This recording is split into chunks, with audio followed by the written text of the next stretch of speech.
Go. Looks like we're live. Evening, everybody. Welcome, Kylie. How's it going? Don't worry about the homework just yet. I can explain more fully if still uncertain. Also, when Kevin shows up, I don't think he got the assignment. He wasn't here on Monday for some reason. I guess he just doesn't show up to class all the time. It's fine. It happens.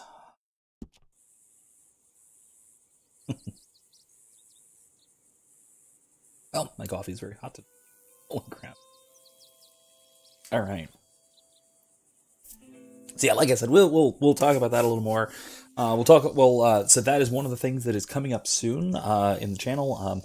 I am not certain exactly when it's going to be out. It is going to be out for my class in some form or another, whether it's completely completed or only mostly completed, and we'll want to maybe fill in more clips and such. So I'll have part of it done, a good part of it done, for my class next week on Wednesday. So it is coming up. That is my video on humanism as racism, which is I understand a rather I suppose controversial thesis. But again, as soon as you put and this is kind of what I'm looking for, right? Is as soon as you put the rhetoric of the sort of humanists, the secular humanists of today, if you put that into a sort of broader context where biological humans, or Homo sapiens, are not the only persons, right? The only rational animals that we interact with, suddenly the exact same statements sound racist, because they are. And again, I'll explain this in the video as to why this is the case and what I think the distinction is, and why this particular view of materialist or biological humanism that we see today, and sort of said like Bill Nye, Neil deGrasse Tyson, Andrew Yang, are really the big names that I can think of. Maybe even like maybe Carl Sagan, although he was a little bit less about this. Stuff like that, people like this, right? Who, and even more broadly into people like, even like Sam Harris has done this before, has said things like this before. I couldn't find the exact quote I was thinking of yet. Looking and start putting more of this together tomorrow. So if you do still have any, feel free to send in. Mind. But essentially, what I'm looking for, are statements about unity of humanity, humanity first. Oh, hey, Kevin. Big sister is being, or little baby sister is being introduced to the movie Tombstone in a while. Okay. Oh, enjoy, both of you guys. So I'll have to come back to the homework assignment for when Kevin's back, so you let us know. Yeah, that is more or less what I'm looking for. And it's this idea of statements by humanists which seem unitive, right? Uniting humanity together and all that stuff. But as soon as you put it in the context of humans and other biological animals, rational animals, the very unfortunately rare term heterosapiens, other rational animals, as soon as you put it into a broader context, like you'd find in Mass Effect, like you'd find in Star Trek, whatever, suddenly concepts like human rights, humanity first, right? Human dignity, we're all one. Right, we're not a bunch of separate races. There's no such thing as race. We're all one race, the human race. That's a really common one, which really sounds anti-Turian when you put it in that context. So that's what I'm looking for specifically. So if you find anything like that, I would greatly appreciate sending it along. Even if it is just in a quote form, if you can't find a clip for it, as long as you can source it, I'd be make use of it.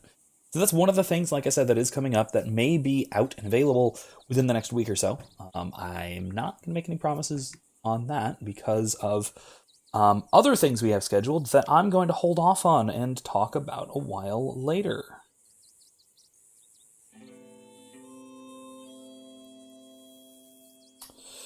Like I said, I'm gonna discuss my other things I have coming up very shortly. Said in a while. I'm gonna hold off on that, the major announcement that I mentioned. But I've got something coming up which should be quite exciting. I'm greatly looking to it in just this week. So, much further ado, let's jump back into our epilogue with John Marston. We're about to go hunt a bounty, somebody who was rifling through construction equipment, making off with some of it.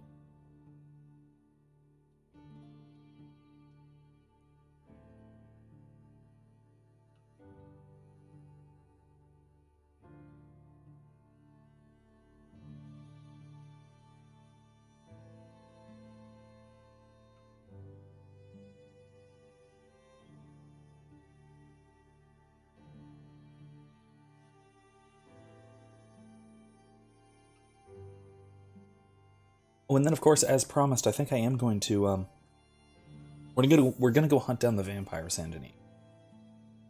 Because I said that last week, and I said that the week before.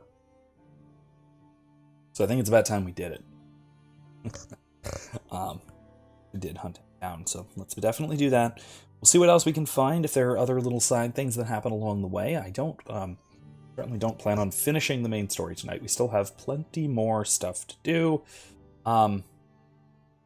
So we'll do plenty. I think we may wind up running into Dutch's favorite author, whose name escapes me. We'll find him, and maybe just wander through, do some neat little side activities that we happen across throughout, both parts of the world, both the now newly unlocked area, which is the old stomping grounds from one, or we already explored with Arthur. There's plenty of new. So I do want to explore through some of it.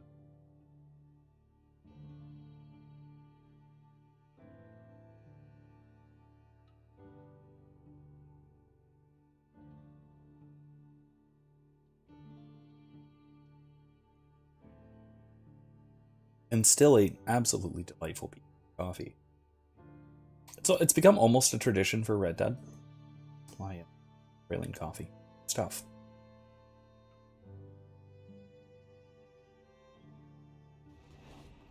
All right, here we go. In Blackwater at night. Let's go handle some bounty shit.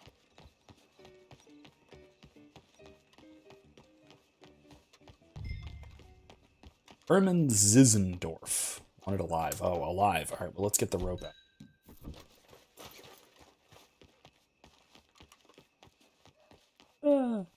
Just run around at night with a lasso. That's all. No big deal. It's not. What's going on in there? Huh? Really? Herman Zizendorf. You don't have anything on me.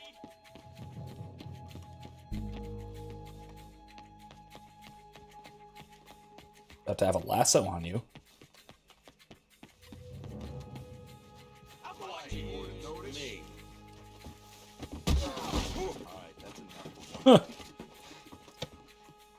Okay, we got him. That was quick. Let's make sure you can't run off anywhere else. He's certainly the least violent of the criminals that we've been hunting down, at least as candies. It's weird. The least violent of the criminals we've been chasing down, at least as John. Though, who knows? You treat a gentleman like this? Think about it. Did you really see anything? Yeah. It was dark. Many shadows. The frame of the building was in your way. No. But let's not. The police station. You might need a rest. This is an embarrassing mistake. My good name will be ruined. Shut it.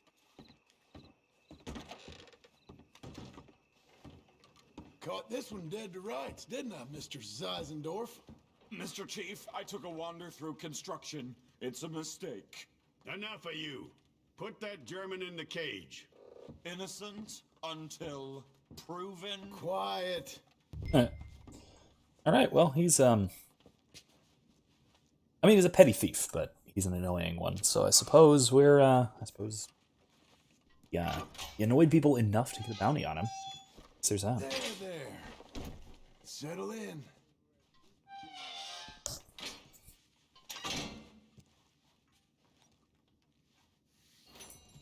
You got your man, and here's your money. If only they was all like this. A crime is a... I saw that.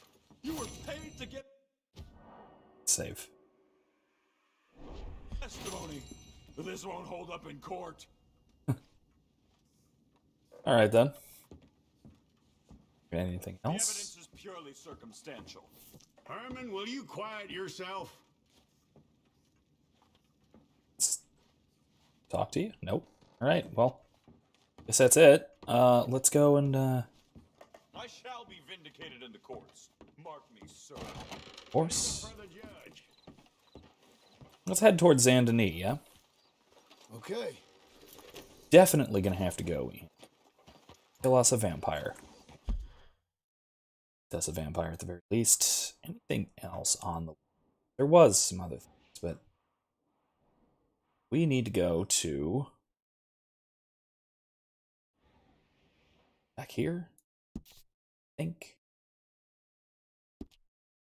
It's right around there. Let me find my... Arthur's journal. Yeah. Okay. So it's right in the dead center of that, which is... Oh, it's in that street. Street with the church in front of it. Okay. I was looking in the wrong place last time. I never found it. It's right here. There we go. Cool. Let's go.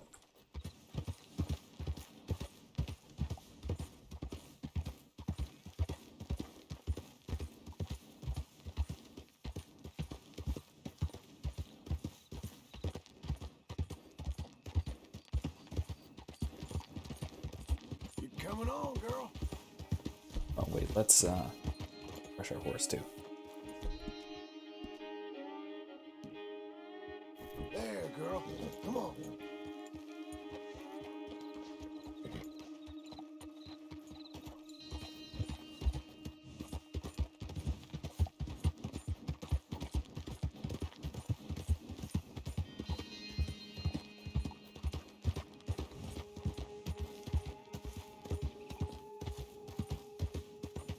Let's head that way, yeah.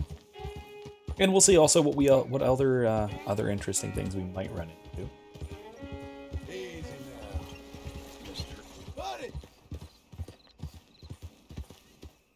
John really does not have the social graces of Arthur.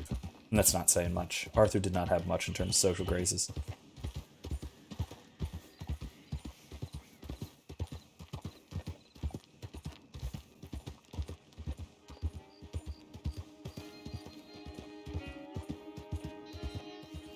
Wait, that's not right.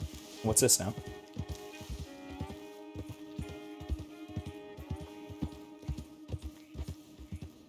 On here.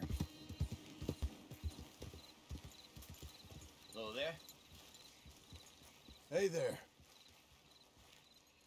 Just started this fire and there's plenty of room. Thank you. Wait, you ain't Swedish or Norwegian, are you? What do you think? Oh, just thought there was something about the hair and the eyes. I stopped by this settlement over in Tall Trees the other week. Fans that need a post. Traded some furs for tools. All Nordic types. Real strange. They tripped over themselves to make me welcome. Right, you know what I'm talking about. All handshakes and smiles. At least says Arthur was an Smiles where awkward the boy. eyes He don't was, join but in. not nearly as much There's as an John old John feller sitting was. there ranting and raving in whatever language it is. Yep. Then I walk around the back and see another feller with his head in his hands and a girl crying. There's something real wrong about the place. Just kind of stuck with me. All right. Anyway, that's enough of that. Anthony to Outpost. But that was where we got our tools. It seemed like it was a nice place on the up and up. We better go investigate then. Let's cook while we're here, yeah?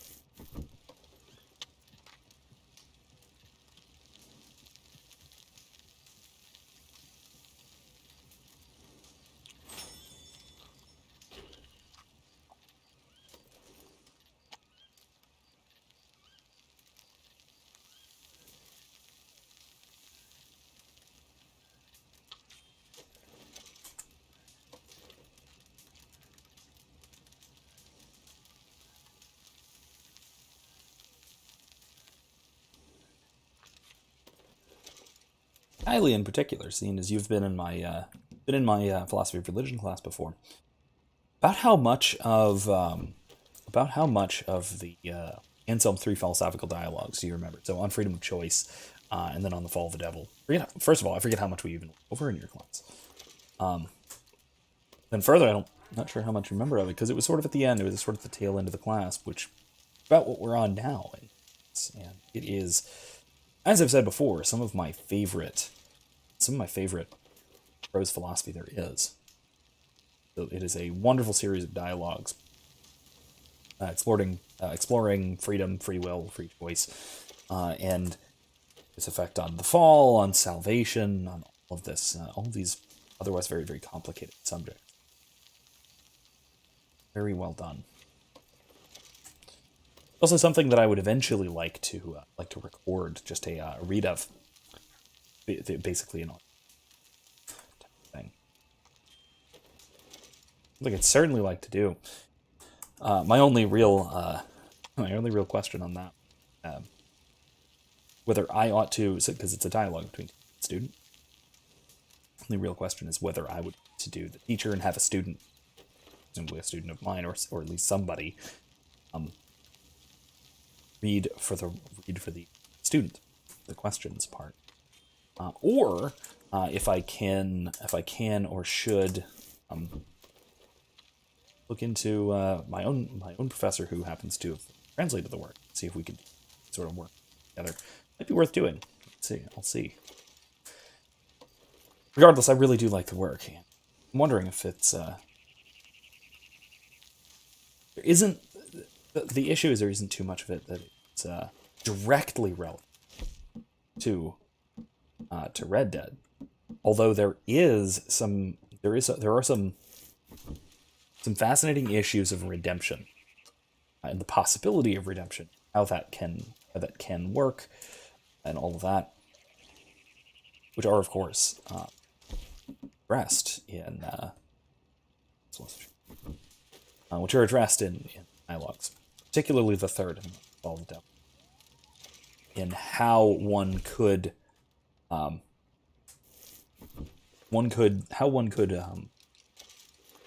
get rectitude of the will back. In other words, how somebody could redeem himself, become good if one had sort of strayed from the path before. And essentially, I will say, Anselm's answer is that it literally has to be a miracle. That it is, how does he put it?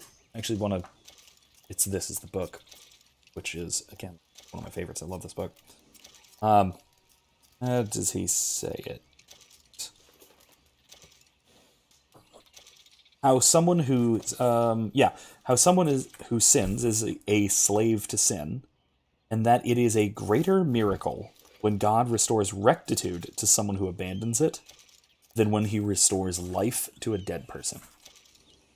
So redemption is a greater miracle, a greater and more miraculous exercise of God's immediate power than restoring life to the dead.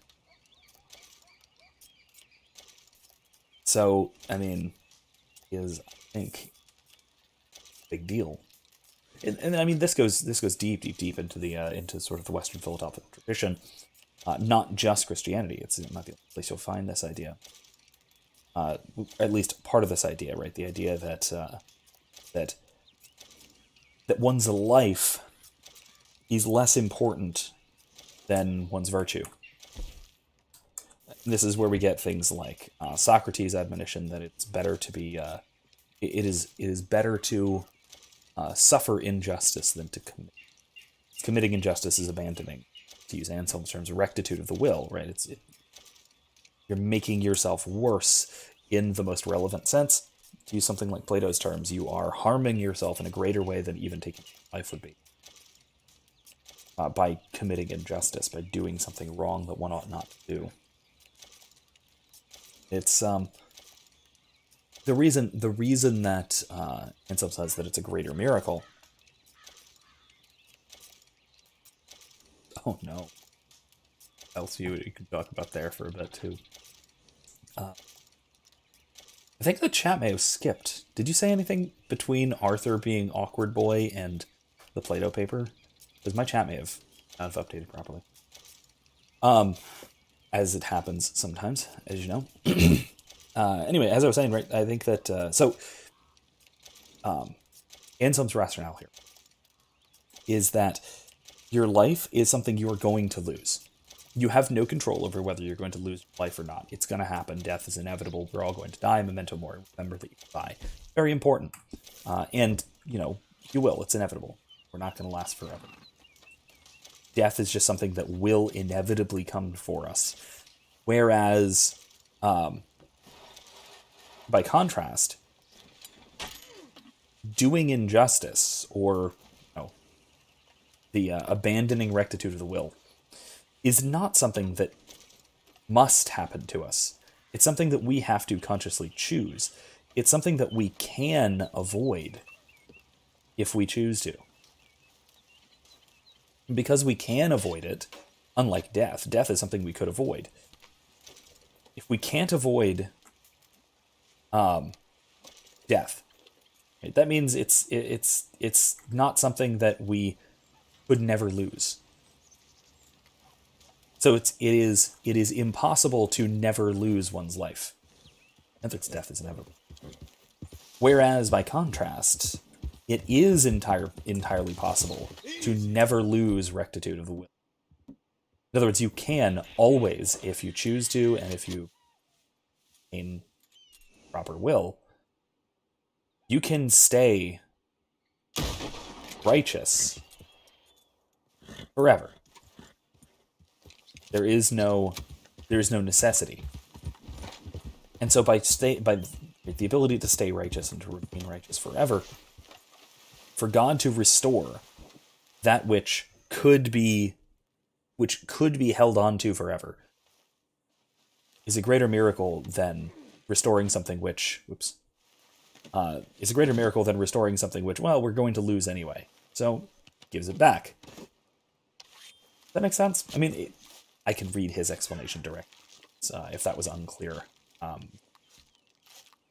The point is that, again, one of the things that God can restore, life, is something that, well, it's not something we can hold on to so tightly. It's slippery. It can go. Whereas rectitude of the will is something that we can, in principle. It's possible for us to never, ever lose. Let's pick this wild. I'm going to need some of these.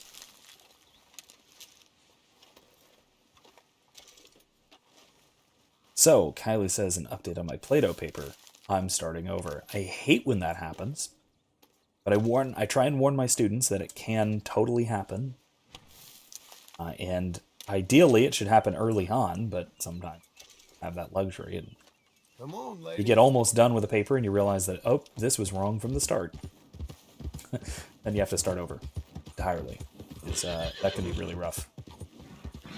Else, Nate?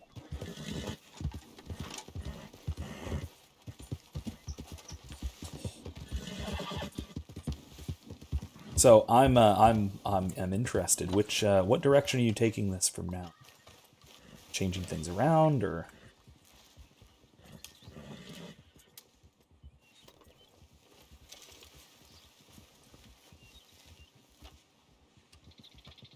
looks like more carrots there too.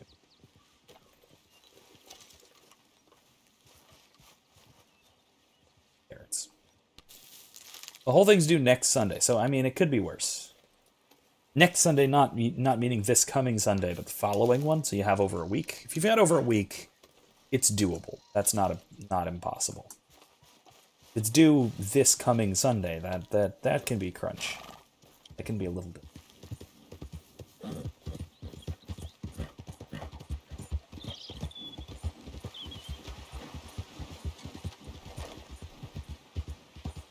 Probably doable still, but difficult.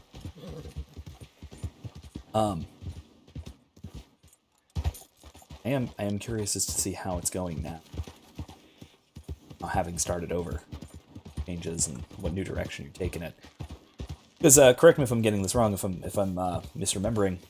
You were previously arguing that you were arguing sort of in favor of democracy from Plato. You were using Plato as a kind of defense of democracy or something along those lines. Which, You, mister! like I've said, doesn't seem quite right to me. He says, I'm going to look up how he felt about Hey, easy. how he felt about other governments and compare it to how he felt about democracy, also heavily relying on the Republican code. Maybe. Part of one word of caution, something to watch out for in doing so, is noting the differences in how Hey, partner! how things are understood and how things are discussed in the ancient Greek context, as opposed to the modern context. There was no when he talks about a republic, for instance, he's not talking about a sort of republican representative democracy, the sort of thing that we mean by that today. It's far from the same thing. Republic, more or less, just meant a system of government. Oh, we have that already. Let's eat it. Oh, you're saying you like democracy better than other forms. Oop, poop. Okay, thanks. Poop.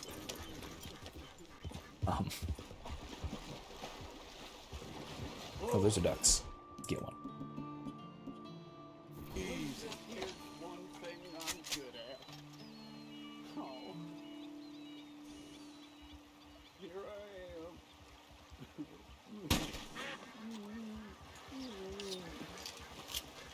Who's that? The Mad Preacher?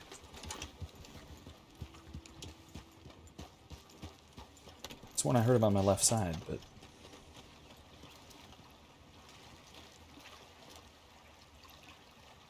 Really? What am I supposed to kill him with?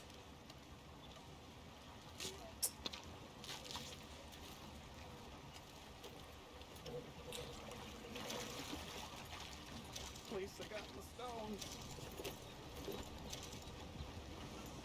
Who is saying that? Me? Sir! That rotten witch! Oh, here. All right. You don't strike me as a happy fella.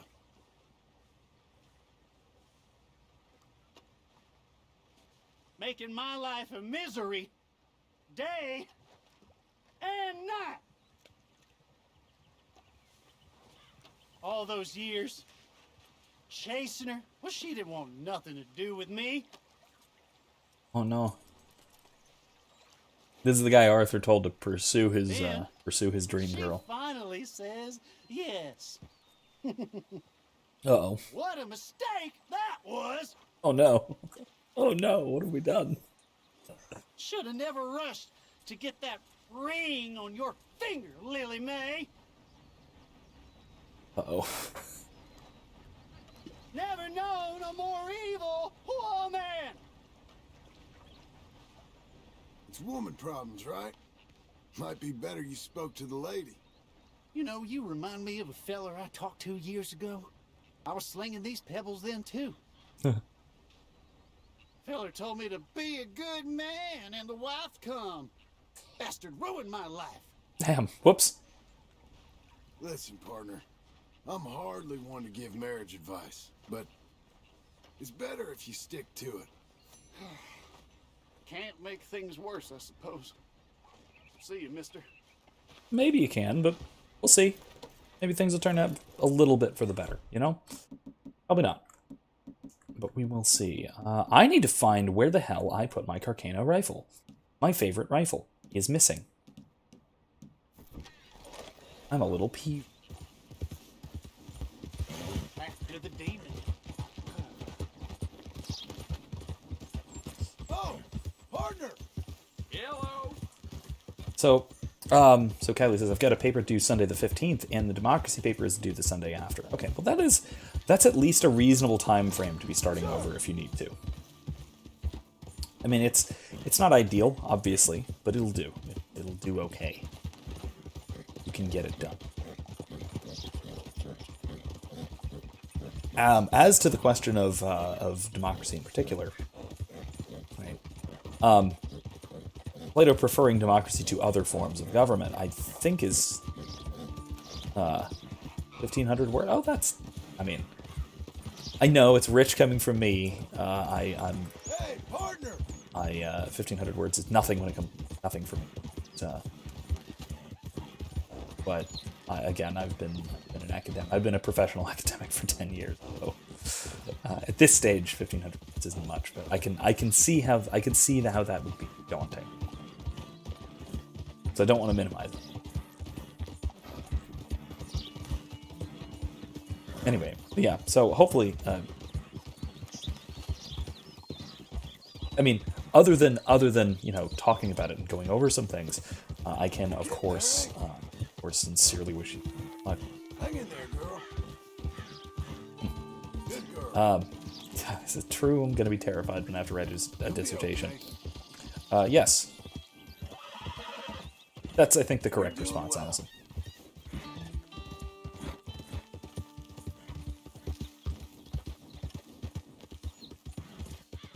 Yeah, most of the papers I write these days are 10 to 15 pages in that range. More like, I mean, realistically, it's like 12 to 15 is journal length.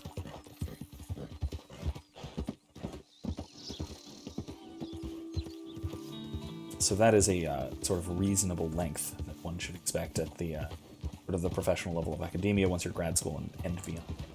You, mister! It sounds so threatening. I'm guessing these are more Lemoyne Raiders? Yep, that they are. There's also a question mark. Will you quit with that damn Mexican garbage? Someone's coming.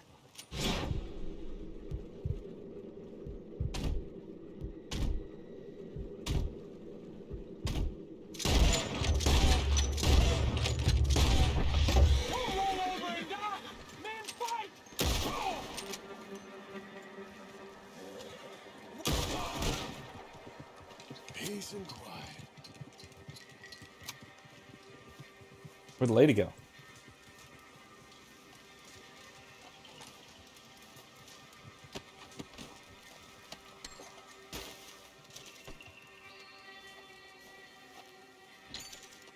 I'm not crazy, right? I heard there was a woman speaking Spanish here.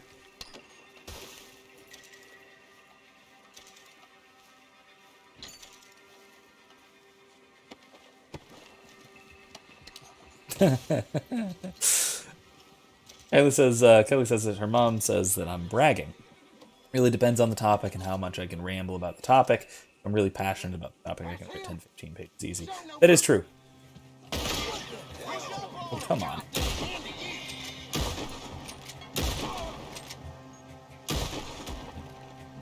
There we go.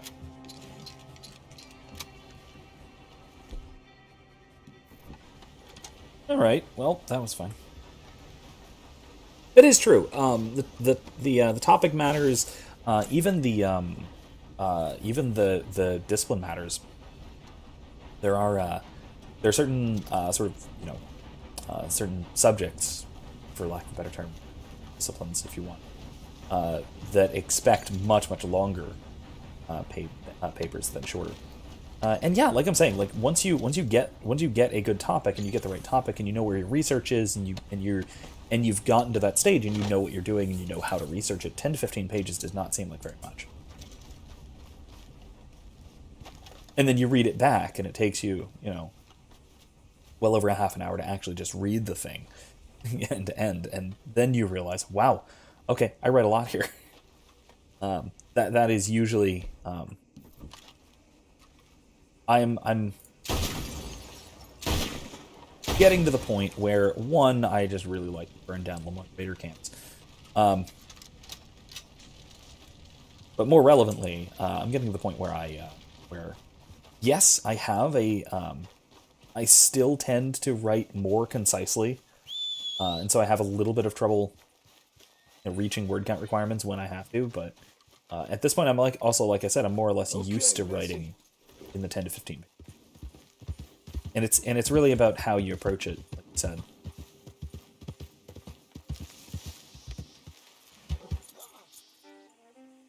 What's this? Hey, look! Mr. Black and Mr. White.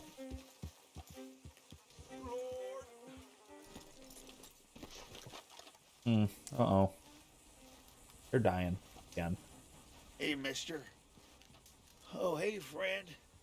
You boys don't look so fresh. We ain't. I think we're dying, friend. We ate some bad mushrooms. Bad business. Sure. It's been real tough, partner. So it seems. I hate to ask, but we need some medicine. Kind of fast. Medicine? Yeah, look at us. Look at me. And he's worse than he looks. Oh. And he looks like shit. He ain't gonna last 3 days. And me, I ain't well. Not at all. Not at all. I'm begging you, partner.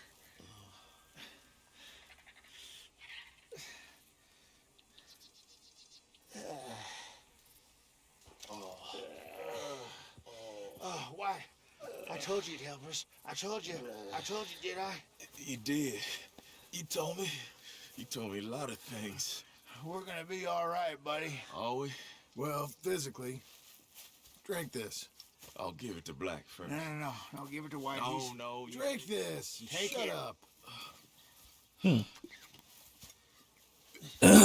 Thank you. Oh, that's good stuff. Now listen. I reckon you boys should get on out of here. Maybe split up. Head off up north or overseas. They don't like groups of men. I know. I hear you, boss. It's time. Oh, once we're better. That is true. Yeah, well, I agree. It's easy for a gang to get into trouble. Hard to get out of it. As we all know. Arthur's story. Kylie says, I need to work on concise writing. Yeah, it's like I always say. I say this a lot, especially to classes, especially when I'm talking about things like paper length requirements and stuff like that. Everybody, and because most papers will have a minimum and a maximum length. Especially ones that are assigned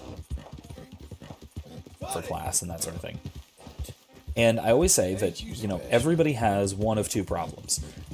Getting to the word requirement or staying under the word requirement. And just about everybody wishes they had the other problem. Because, if you have the problem of getting to the word requirement, which has been, historically at least, I've always heard people complain about, oh, I can't believe I can only write 1,500 words or whatever. And, it's really a matter of perspective. It's that, because when I have a hard time getting to, I don't know, I'm going to say 1,200. It was 1,200 to 1,500 is the range. If I had a hard time getting to 1,200, and then somebody was complaining about, oh, I can't keep it under 1,500, it sounded like they were insane, or maybe even ungrateful. I'd keep moving if I was you. All right. I'm not looking for trouble here. What did I tell you? Get the hell out of here. Calm down. Maybe you can help us. Maybe I can help them. Going well. Really? Ah, shit. Nothing to lose, I suppose. Come on. The truth is, mister, our last batch of shine didn't turn out so good. You think you can help us with locating some ingredients? We could reward you for your troubles. Kylie, I'm not sure when we're doing that yet. I still gotta ask. I gotta confirm for sure. I'll know by the end of the weekend, and certainly at the latest whether we're doing it Tuesday or Thursday. Toss the plants into the batch so we can test it out. Store some milkweed. That sounds horrible, but okay. Yeah, I will certainly let you know.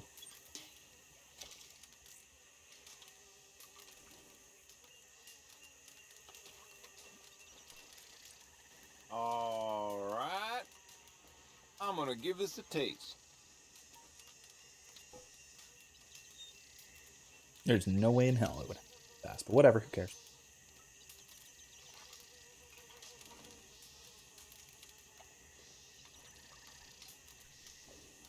milkweed poisonous? That ain't Oh. right with Shine, not at all. Tastes like licking liniment. Figured. That ain't good at all. Ah, well. Can't win 'em all. We'll try again later. Damn. Well, I ain't miserly. You got us something at least. Grab some shine in that chest. Nice. Thank you. All right, then.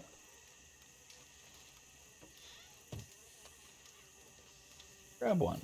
I could just steal their money too, but not evil. Come All on, right, then. let's get going.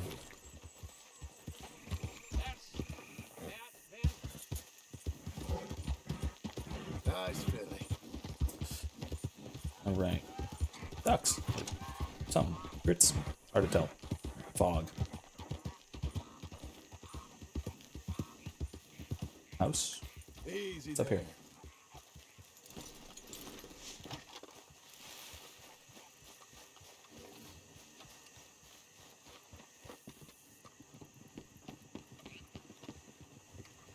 Nothing doing here. All right, never mind.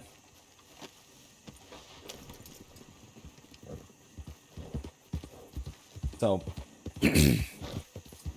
backing up a ways, talking about Plato and democracy and governance and all that. So part of the, like I said, part of the odd part about looking at Plato's views of democracy, governance in general. So there's a couple of issues. One is that he's mostly, it isn't his primary concern in his writing, in particular in the Republic, despite what political scientists will inevitably tell.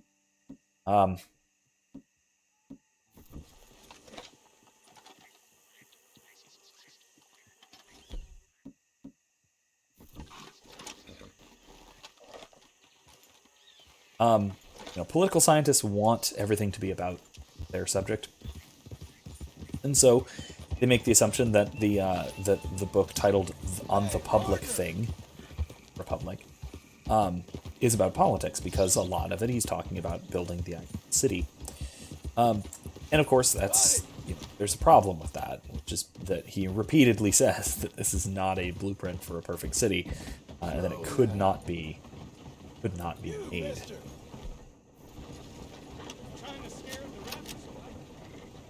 Trying to shoot an alligator.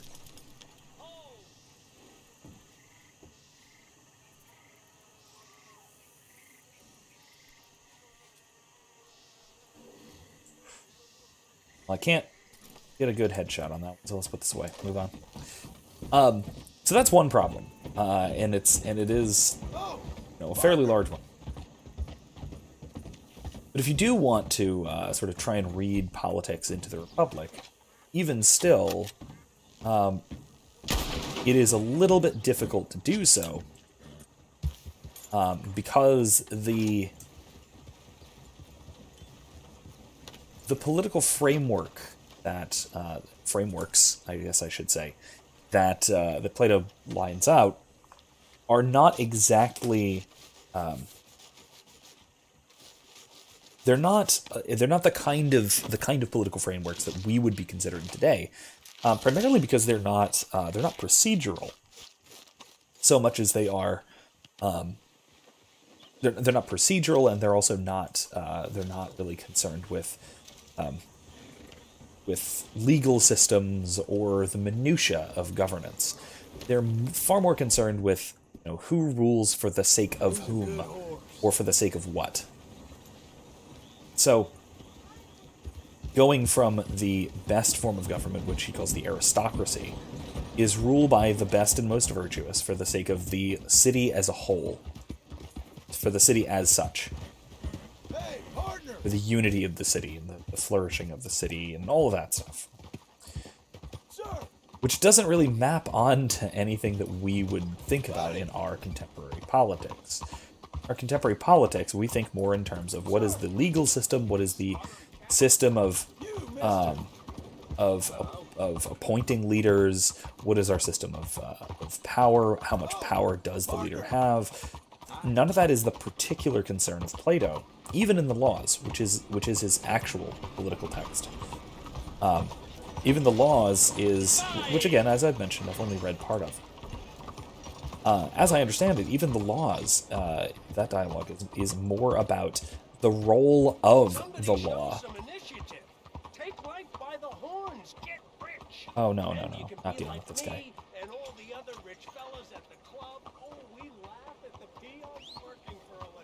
Anyway, let's not deal with that. Get rich quick scheme. Anyway, it's more about what the role of the laws and the role of the city as such is.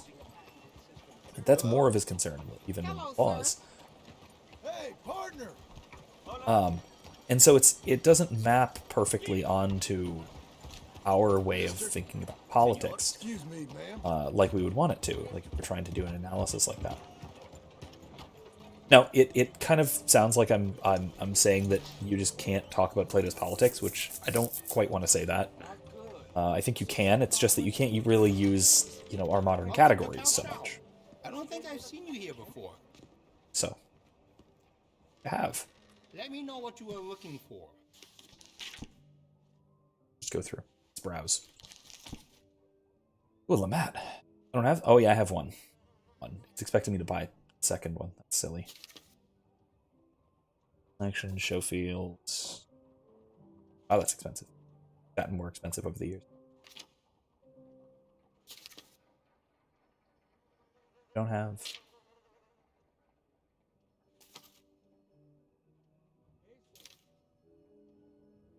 Why don't I have a Carcano rifle? This is absurd. I'm gonna buy it.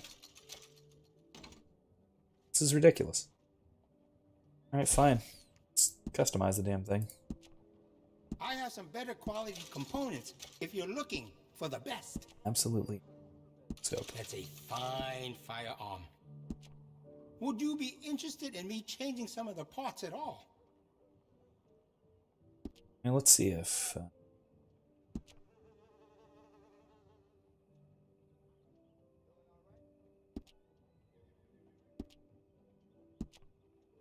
Anyway, so that's, like I said, that is one of, I think, one of the problems. In case you are interested. Steel.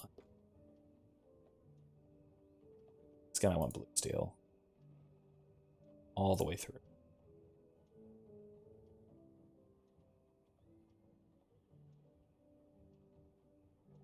Silver trigger. Nah. Let's go blue steel all the way.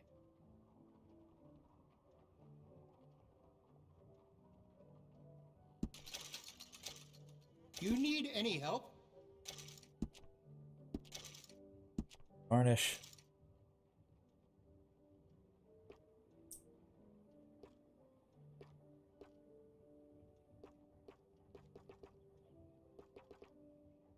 Bingas.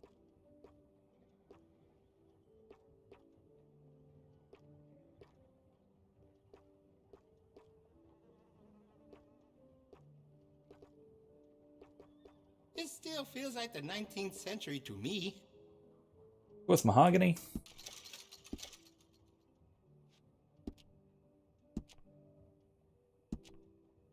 I have some better quality components if you're Green looking mahogany. for the best. Decisive shopper, I like it. Alright, cool. That should do us. Anything else we don't have? Don't have a repeating shotgun. I don't think I need it. We sell a lot of that particular item. It's almost strictly worse than the semi-auto.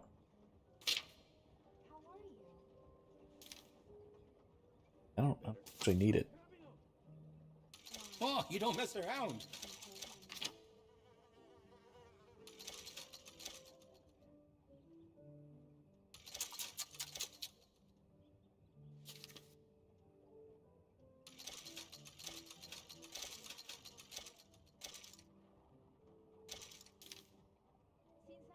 All right, there we go. Cannot wait to give this. I don't know if WizKid is here yet, so you should wait to make fun of him about horchata. Give him some time. That's much better. Actually, wait, I wanted to do engravings for this thing. Sorry. Yeah, I know it's taking a while. For whatever reason, I don't know what the deal is with the Carcano. Glad to see you're taking care of it. So many people don't. I can do some nice ornate engraving on there. If you like, good price.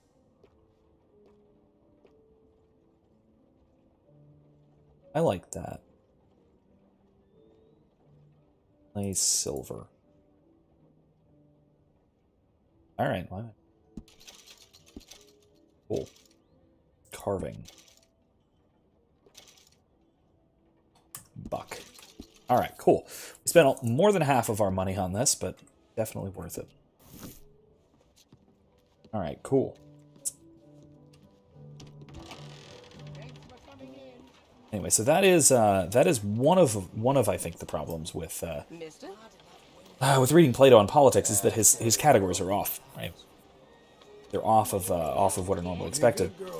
But then I think the other thing too, there's one additional thing as well, which is that I do think that he's fairly explicit about problems he sees with democracy, which I do think just apply to our modern concept of democracy, including representative democracy just as well. And it's essentially the problem of the potential of rule by the mob, basically, which is a potential issue that he sees. Right, it's rule through the ignorant and the misinformed, primarily. Don't disagree.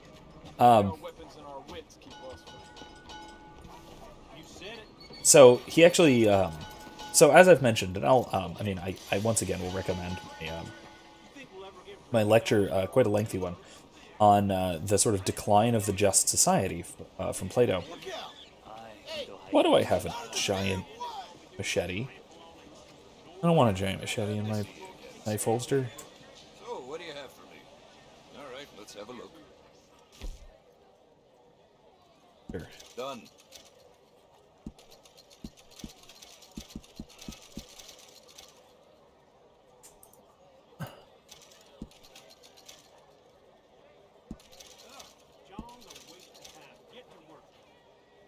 Pleasure doing business with you.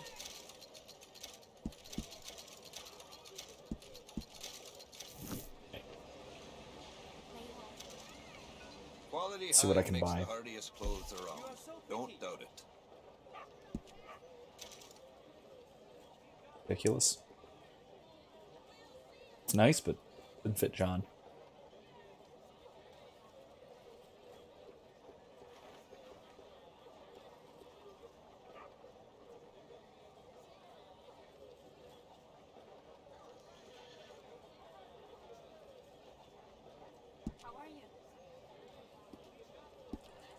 Hey. A lot of folk want to apprentice under me. I got no competition. Why would I want some?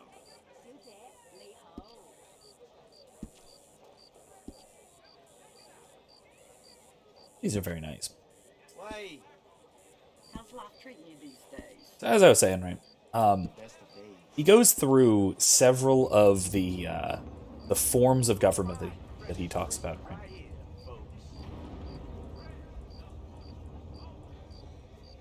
Ever see a white buffalo? Oh, they exist. I've seen one far west of the grizzlies. And he basically goes through, so the aristocracy, which is ruled by the best and the most virtuous, gradually on down, through timocracy, which is ruled by the military, essentially, for the sake of honor, and the glory and the victory of the city and all that.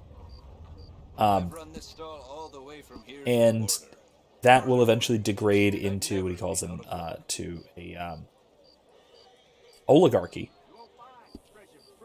which isn't what we ordinarily would say talk about an oligarchy. It is ruled by the rich for the sake of money and security especially. Great, thanks. And this will eventually degrade to democracy. Buenas tardes. Democracy is the second worst form of governance, as far as Plato is concerned. The only one worse is tyranny, which is what happens when a democracy sort of runs its course and finishes going wrong. So a democracy goes horribly wrong, and it becomes worse than it already is, and becomes a tyranny. And it's essentially the only form of government that's worse than a democracy. Because a democracy is aimed at nothing in particular. As a society, there effectively is no society as such. It's just atomized individuals, which is ruled. Everyone is trying to rule for their own sake rather than for the sake of the society as a whole. By doing so, it winds up disintegrating the society. Society sort of falls apart at the seams. Well, seams first start to appear, and then it falls apart on those seams. And there's basically no avoiding it at this point. The society's going to collapse, almost necessarily. Usually it'll collapse, either it'll disintegrate entirely or it'll turn into a tyranny. Because a tyrant will come along and be able to promise everything to everyone, even if it is impossible. And then everybody loses. So it's not even that democracy is itself the worst political system, because it's not. It's also that it's barely a political system at all, according to Plato, because it falls apart, because it isn't directed towards or oriented towards anything in particular. I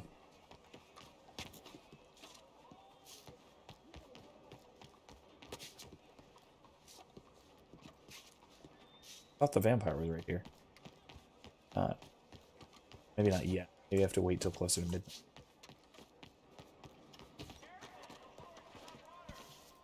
Let's wait till closer to midnight. We'll barge in on it.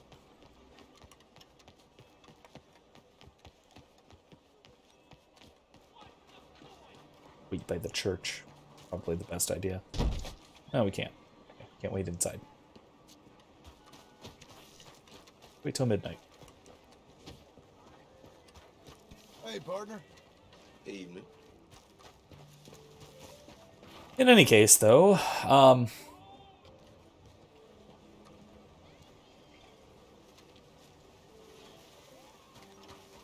interesting. Kylie says, I just did a discussion post about the Russian Revolution, and if I thought it was democratic. Interesting to hear what you have to say on that. It is, I think, because again, I think a lot of it depends on what you mean by democratic. Sort of by Plato's definition, certainly. But that's not quite what we would mean by democratic, right? We mean democratic as in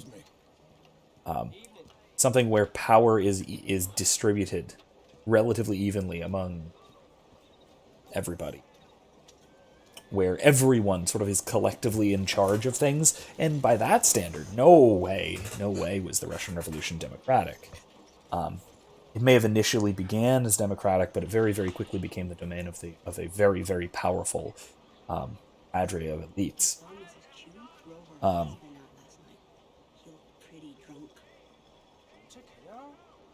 that's certainly not what we mean by democratic in that sense. In Plato's sense, yes, because I think it represented a sort of disintegration of society, and I mean the technical sense of society no longer being able to sort of cohere together under one particular goal, but sort of scattered in every direction, every one individual trying to lead society in his or her own direction, which is what Plato meant by democracy. Which I think that is a perfectly good fit for the Russian Revolution, which, as you said, led to socialism. That's another thing as well. Especially we in the U.S., we're sort of trained from a very, very young age to think of democracy and socialism as polar opposites, whereas that is questionable.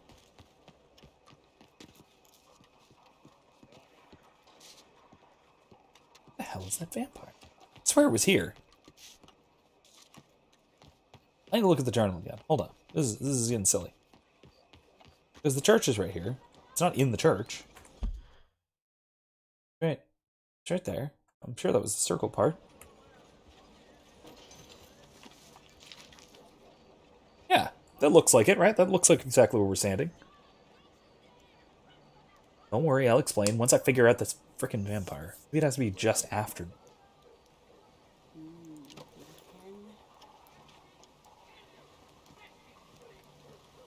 Anyway, Hey, partner. how do? You hear someone shouting?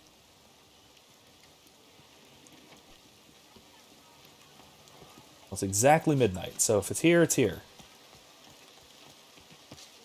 Not here. Where else is the damn thing?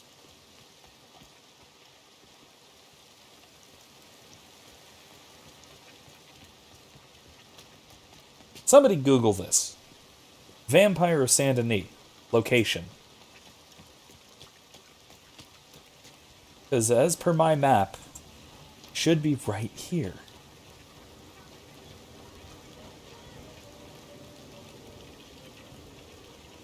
What's that?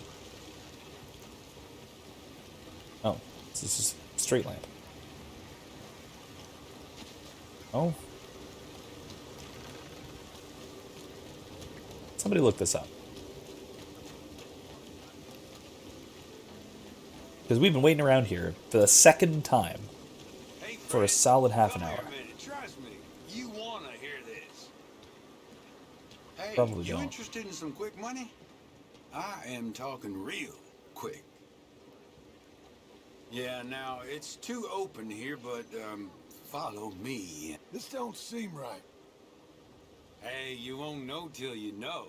What's the harm in finding out? You beating me over the head, and thank you, Kylie. You beating me over the head and stealing all of my money.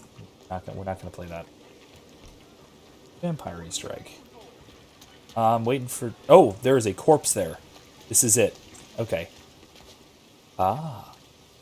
So, you found me.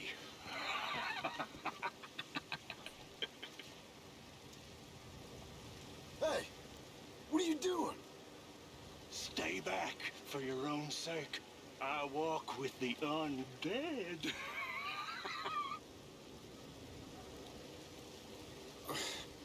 What, you're a vampire? I have been called many names over the centuries. Now go, or I'll feed on you too. Yeah, you're no more a vampire than I am. Is that a werewolf? Might be a I'll werewolf. suck you dry.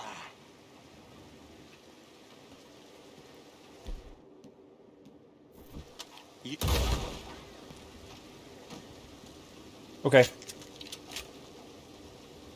I mean, it worked.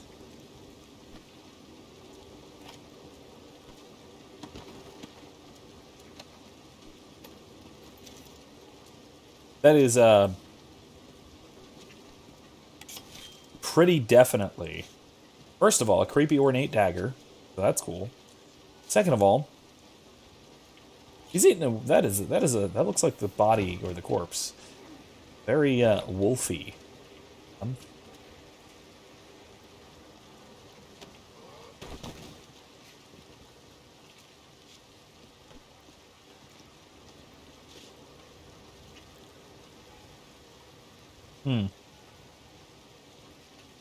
Well, a shotgun shell seemed to do him in. Just in case it didn't. Let's, because if I know one thing about vampires, is, you can burn them. Witness. Alright, let's get out of here.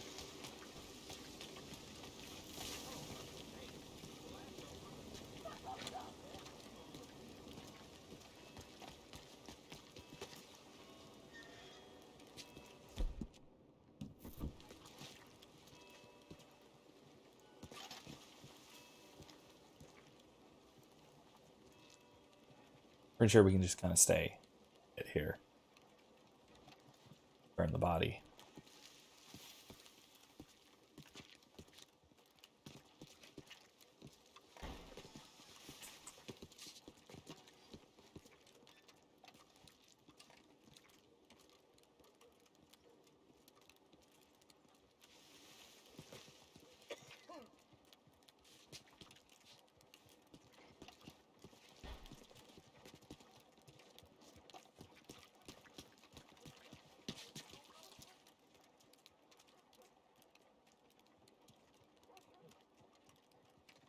Unless you want trouble, Here we take go. that mask off now. Okay. I won't tell you again. Hey, I think someone far away is calling you. Go see him. I agree. Keep going. What's that about? Nothing. We're all good. We're all good. Anyway,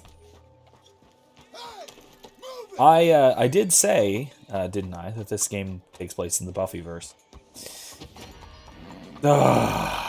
Great. All right, let's just walk away from all this. Anyway, so it seems that we have killed ourselves a vampire. That's pretty cool.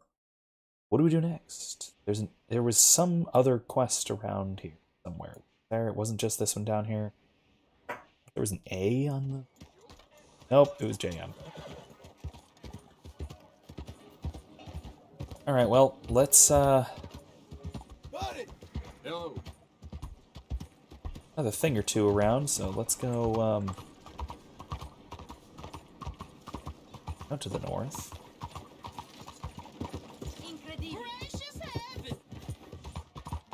I swear I didn't do it this time.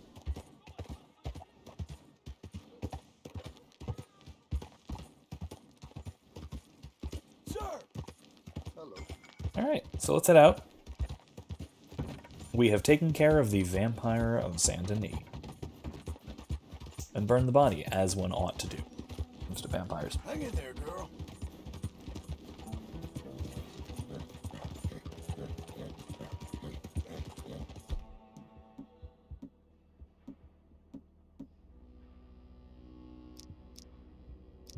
Definitely let's use that ornate deck. Like that thing. Hey, partner! If it were a little lighter, I would say let's look for... there's a little hut out here, which is creepy. We're doing a creepy stream. That's... Buddy! Hello?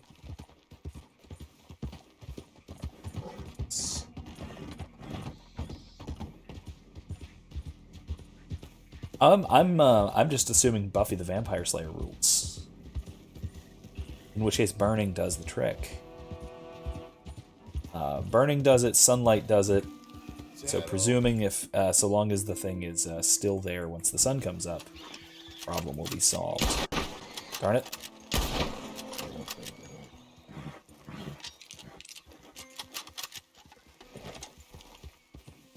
Just wanted some hog fat.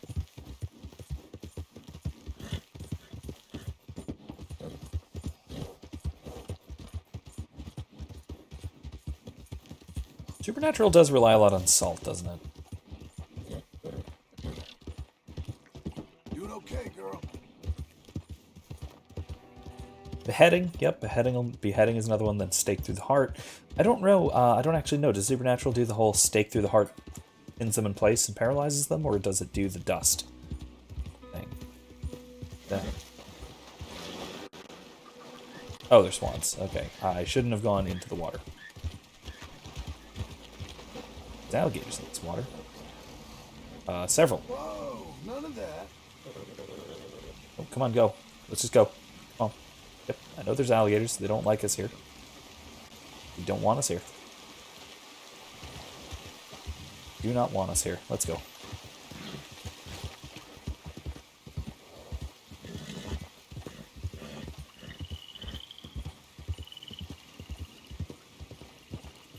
I don't remember where exactly this little house is that I'm looking for. Creepy little place. Oh, well, you can't just subvert the lore that hard, can you? Yeah, I guess maybe. It seems a little inconsistent to say not do the stake through the heart thing. It's like the thing you do with vampires, isn't it?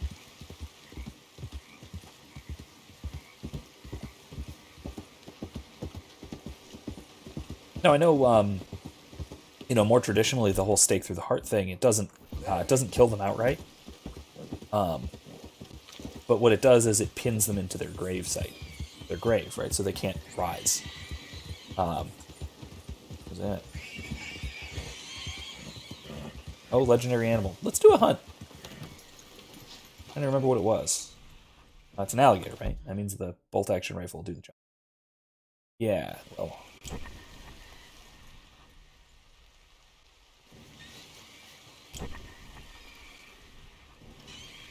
Okay. Let's hunt our legendary alligator, don't we? Still a ways off.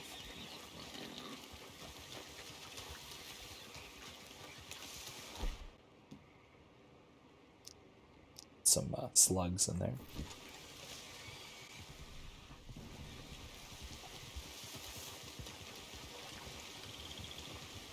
Yeah, big old gator nuggets. Okay. You ain't that far.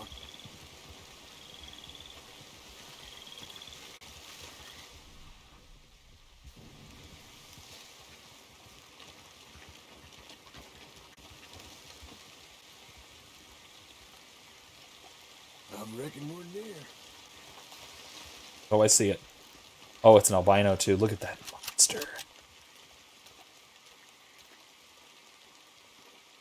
Be gorgeous. Isn't he gorgeous? Study. Uh-oh, uh-oh.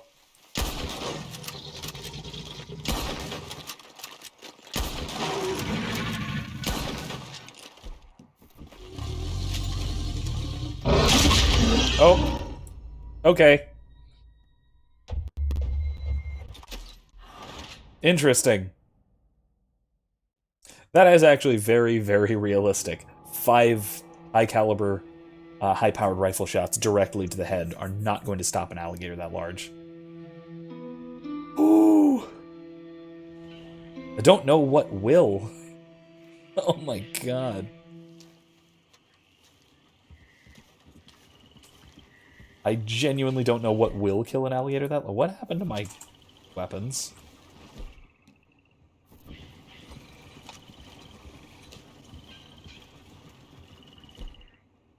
How about we do some explosive ammo? And explosive ammo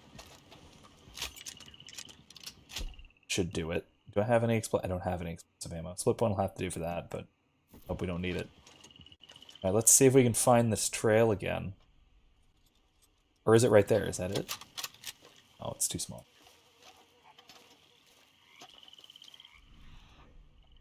Oh, that's a lot of alligators. The bull?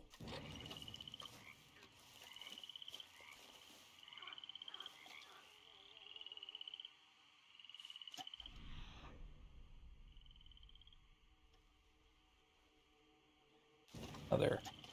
There's the trail. Let's pick up the trail again. Let's try this again. Oh my god.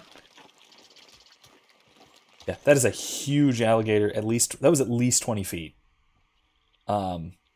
That is one of those like largest alligators on record kind of alligators. Like actually record setting kind of thing. Actually, I think the largest in the wild on record was 18 feet. Yeah, definitely record setting. Holy crap. Big boy.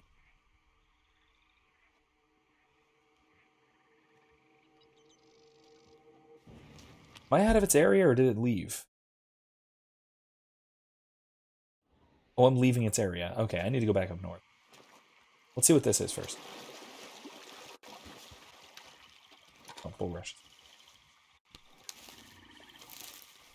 Let's see if it can take 5 explosive rounds directly. If that'll do, then it's giving up time.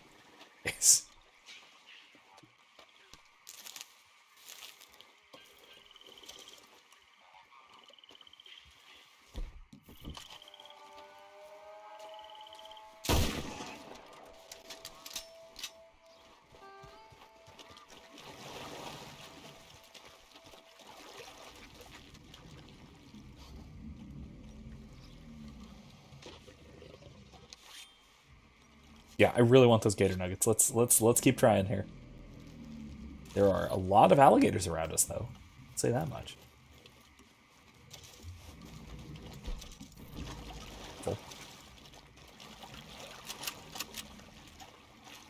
Load.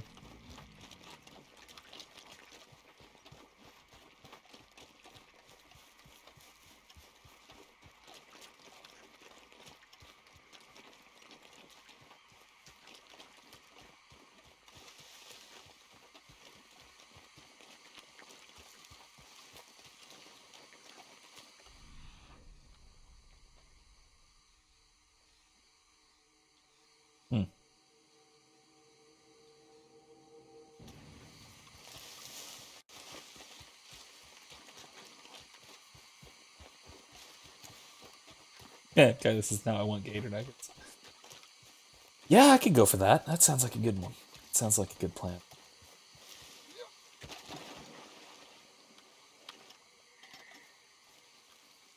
Was right around here.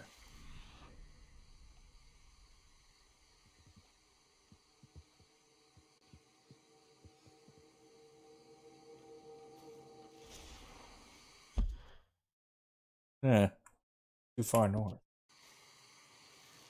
Past its territory. Oh, there's a gator. All right, I'll leave you alone.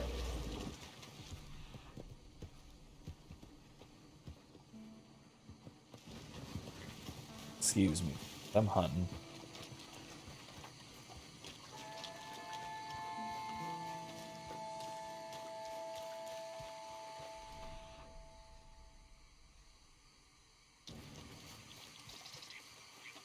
Oh, more milkweed. All right.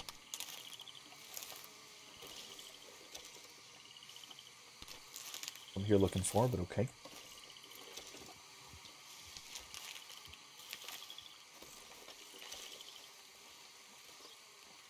You gotta be good gator nuggets. A lot of the places I've had, they were either really soggy or really chewy. Yeah, and honestly seasoned right. Gator nuggets without a good Cajun seasoning, usually in or on the batter, are kind of a waste of my time.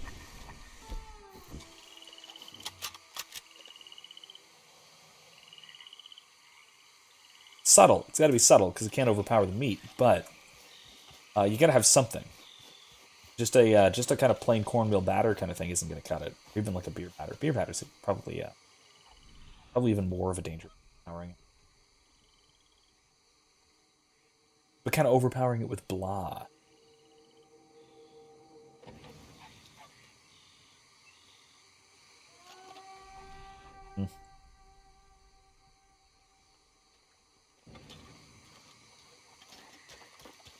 Definitely some alligators.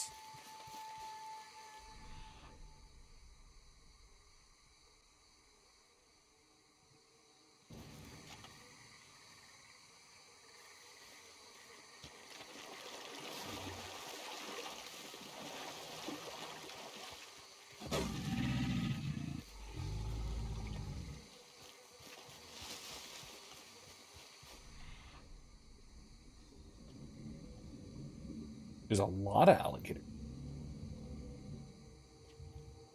This is incidentally not a safe place to be. Just, if you ever find yourself in this situation in particular, do not find yourself in this situation in particular. That's my advice. As a professional alligator trainer, don't get yourself into this. Don't care how big your rifle is.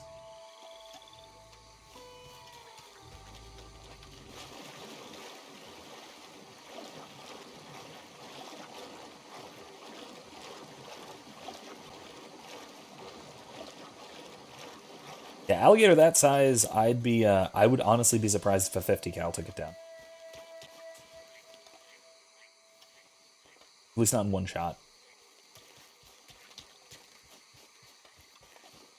Huh. Where we had that shootout with the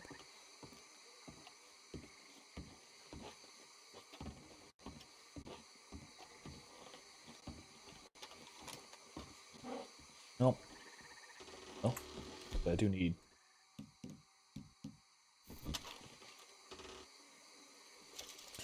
Anyway, guess we'll have to try again another time.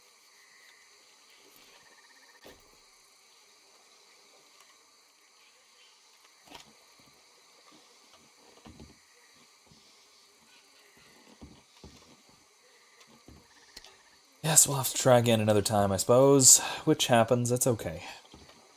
There are plenty of other legendary animals for us to hunt down. Hard.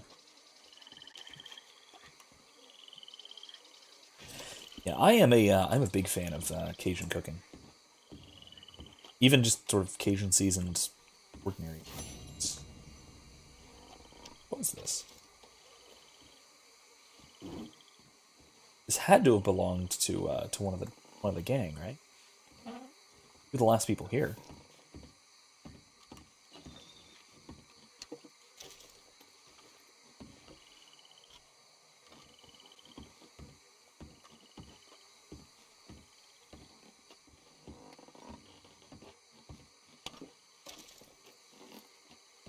Yeah, I mean, I would say Cajun seasoning is my go-to for a lot of things as well.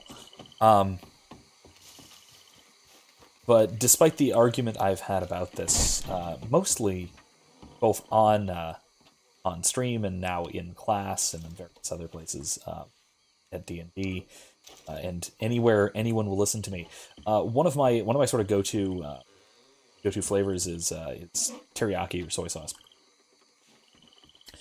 That sort of thing. The what some will call umami. As I have said before, I don't believe in it as a flavor profile. It doesn't exist. It is just a combination of salty and savory. That's it. Exclusively what it is. Teriyaki sauce is that with added sweet. Optionally spicy.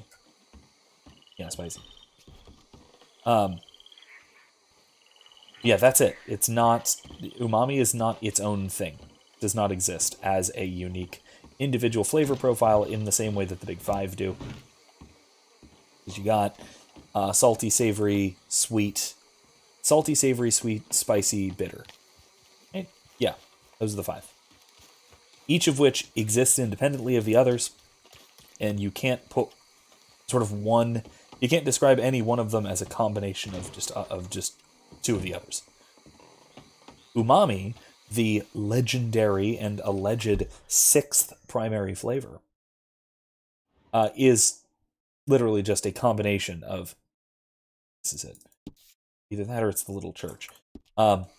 Is just literally a combination of sweet, or not sweet, of salty and savory. That's it. That's all it is. It does not exist as its own flavor profile. It's not its own thing. It is just a combination of two other things. That's all. Doesn't exist. There is no umami flavor. I know what you mean when you say it, because I know what I know what soy sauce tastes like. It's a combination of savory and salty. But it's calling umami a primary flavor is something like calling orange a primary color. It's specifically wrong because it is not.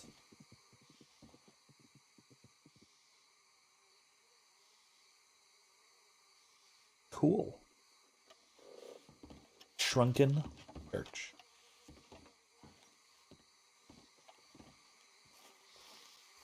I don't know what's up with this place. Never have. Never been thoroughly explained, but there it is. That's the thing. Enjoy the thing. I need to find my horse. It's halfway across the world now. Just go south. Eventually, road for us.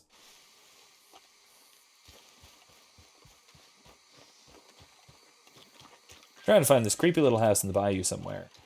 I've not yet seen. What's that? Is that a horse? Oh, it's his horse.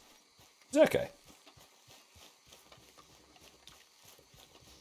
I ain't interested in sharing my fire with you. Get lost already. I mean no harm. All right, never mind. Just a visitor. Never mind. Anyway, that's what I was saying. I'm just saying I will stand by this whole umami doesn't exist thing. And it's one of those things that I will just... I got deeply distracted into talking about this in class this week. Tuesday, I guess. I went on about it for 10 minutes. For no good reason other than somebody brought.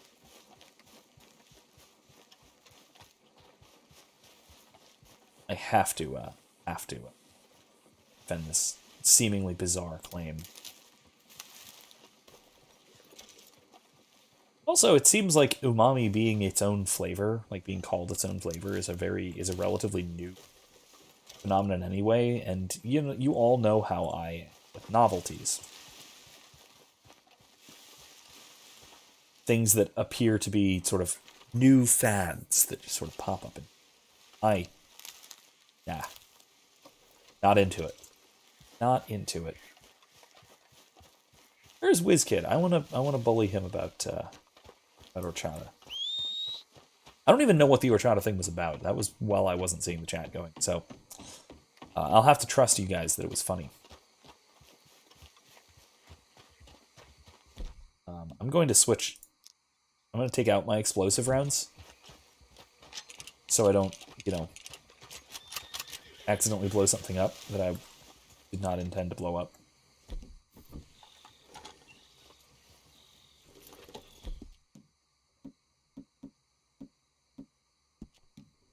At.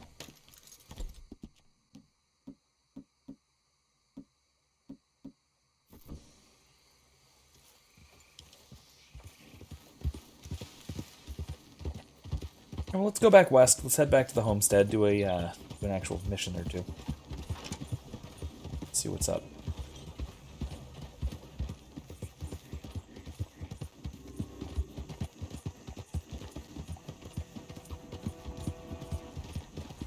Good girl.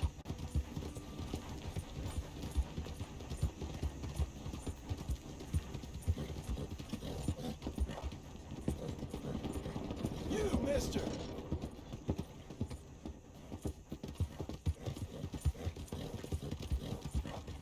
Anyway.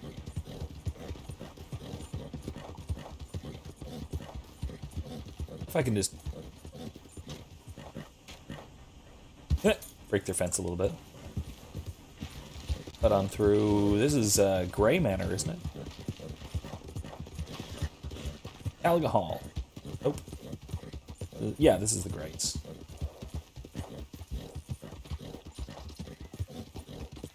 Shit! You there! What are you doing? Calm down. Just wandering through, that's all.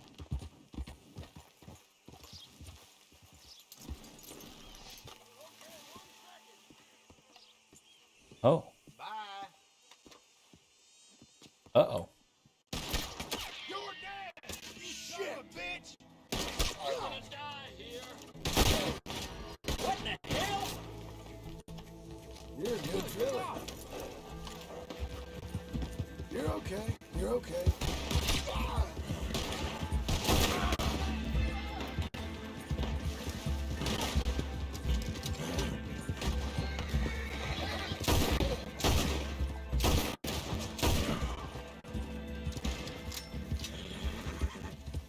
I'ma hang your skull, you son of a bitch! Ooh! Okay, well, that was unnecessary.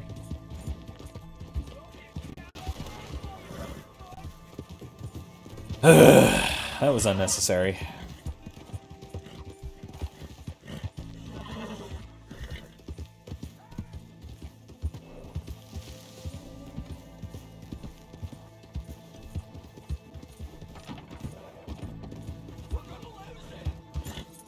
Yes, that's correct, you are. Wanna go pay my bounty? And then they'll stop chasing me suddenly. But more than $5 on those bullets.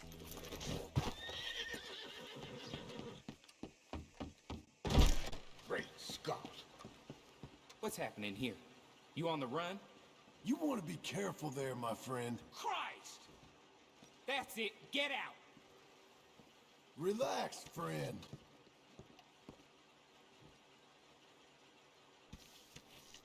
Okay, can I pay now?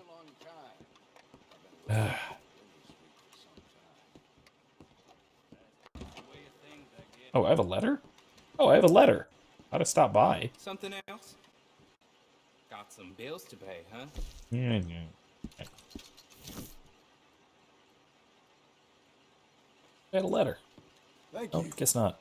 Well, there it is. Just a bounty to pay. Alright, anyway, that was fun. All right, girl. That was a very pricey shortcut. Whoops. My bad.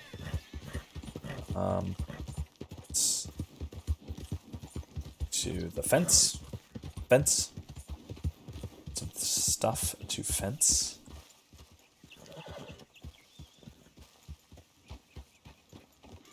Big.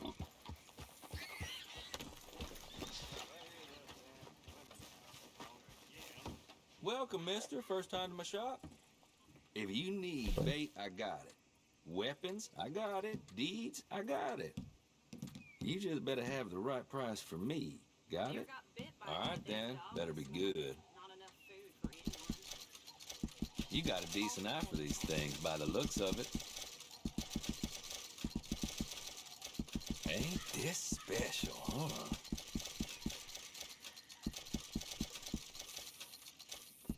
Not bad, this. Alright, that'll do.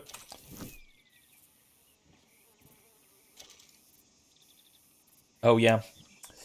Only 2 more episodes of Supernatural, and Kylie is not prepared. At least it gets an ending. That's kind of the thing, is that a lot of really good shows will just kind of trail off and get canceled at some point and have to make sort of a haphazard ending. And that's honestly, that's one of the worst fates a show can have. Ooh, I need these, don't I? Legend of the East Satchel. I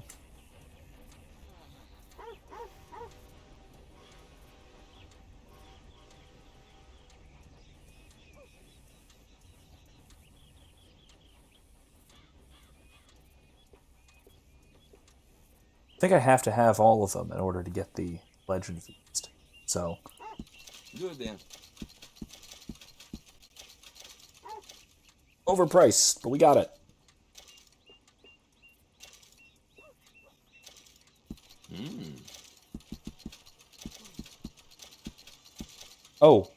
Oh, I can hold 99 of everything now, can't I? Wow. Wow, okay. That's pretty cool. You will love that, I swear.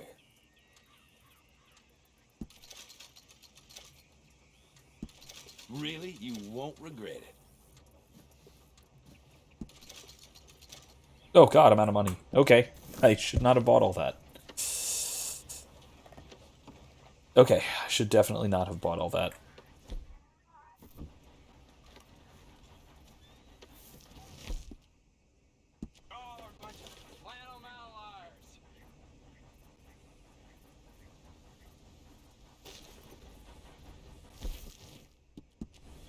Oh man, Kylis's last week's episode actually kind of sort of broke me.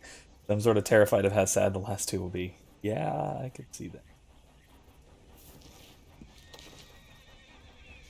That said, once in a while you will get those Trinkets and such. you will get those sort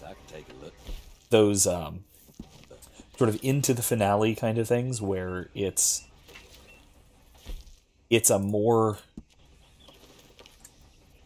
a sort of down and then up kind of thing in terms of sort of the mood of the show. So there's that possibility. Again, I don't.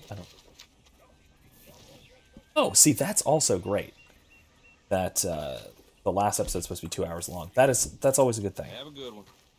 They actually give it time to breathe, Come on, lady. just a little bit. There's sometimes sort of the danger of a this sort of 2 hour finale trying to wrap up because they have extra time. Excuse me. Trying to do too many things, you know. But again, if it's planned out thoroughly enough, that shouldn't be.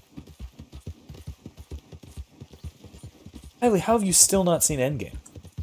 And it's more than 2 hours. Way more than 2 hours. So I think it's over 3. It is currently on Disney Plus. You have you have Disney Plus, I thought, right? Sir. Hello there. It is roughly the same length as one of these streams. Let me put it that way. figure if you can make time for me doing this, figure you can make time for one of the major cinematic events of the decade, I'd say. Good or bad, it was a hell of a climax.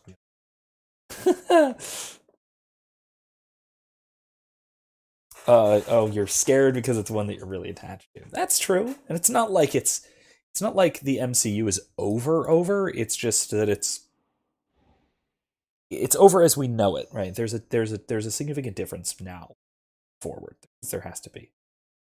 I kind of want to go explore up here at some point, but maybe we'll save that for next time.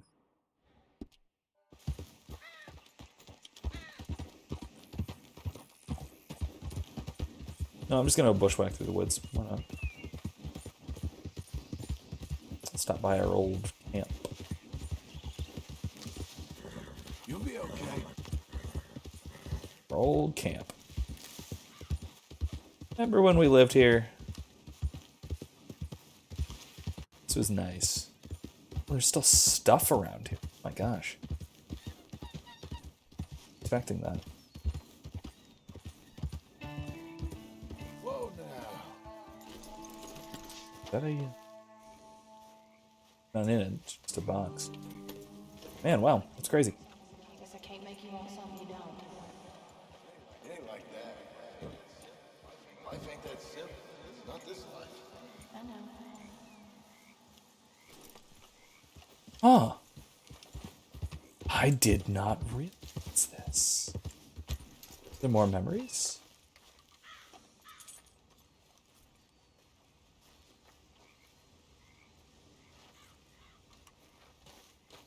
Okay, Missy. Huh.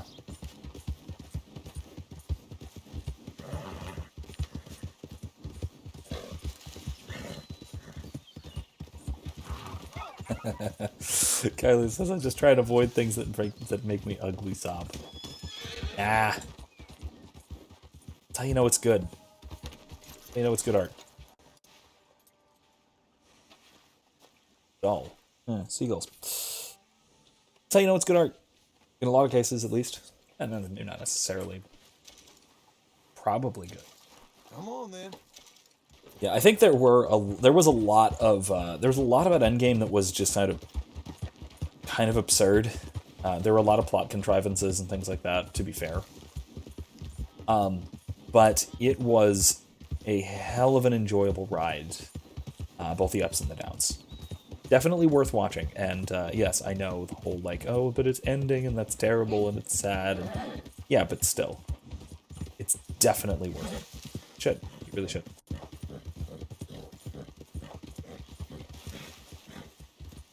I don't know if you've seen my.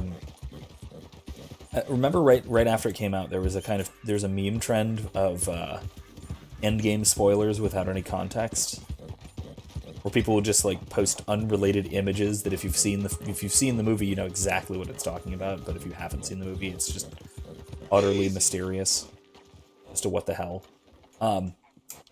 I did a similar one, which was Endgame scenes that made me cry without any context. And it was it's one of those where if you look at the meme and you haven't seen it, you'll have no idea what the hell it's talking about. Why that would ever be the case. It includes, is it 2 different food items? I think at least 2. Anyway, if you're interested in taking a look at it, and then once you watch it, you'll go, "Oh!" Then let me know. I'll find it, dig through my meme folder and send it. But it's one of those. It's one of those. And it'll be more like, "Oh," but he says one thing I've really wanted to start doing is rewatching Harry Potter. And more films Alan Rickman has been in. I've seen clips of movies he's been in, but I've only ever seen his acting range in Harry Potter.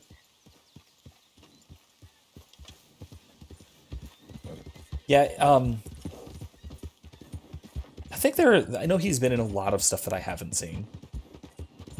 The next role of his that comes to mind, other than Severus Snape, is in Die Hard. The villain in Die Hard. What's his name? Forget. It's not Christmas yet, so I haven't gone back and rewatched Die Hard.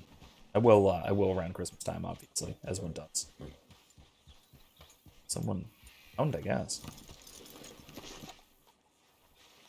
Crabs?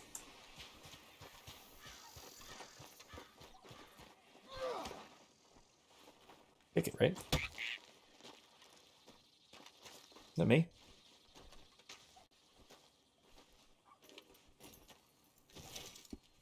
Hey, I got a crab. Neat.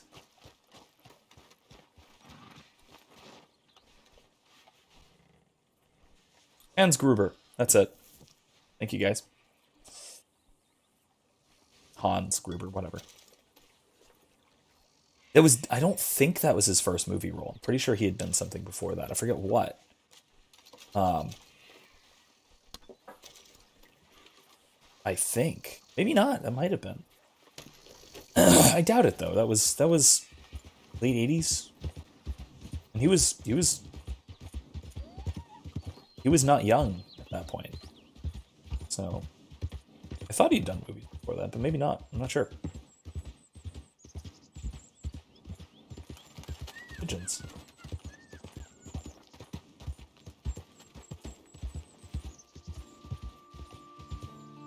Not sure why I'm riding along the shore. Whatever. Easy now.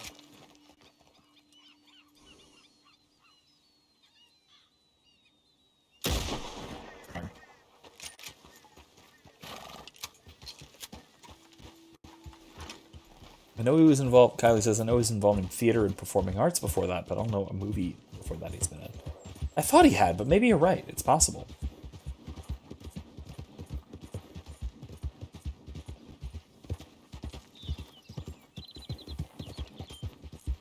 You could be right. I'm not sure. Wonder if I can just go across here. Well, no, let's not. Let's be reasonable-ish. You're doing well. There you go. All right, let's go across here. I bet we can do it.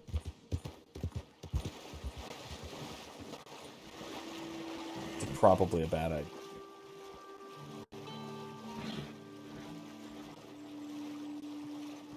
Nope, we're not going to make it. Nope. Nope. Nope. Oh, no.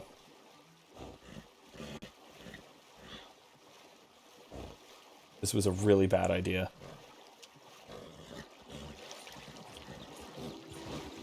Coming on, girl.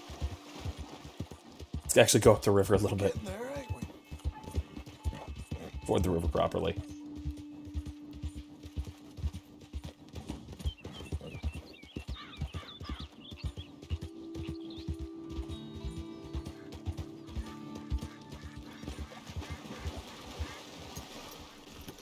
What's this here? Burdock root. More of it. Alright. We have a massive, massive satchel now. Grab everything we come across.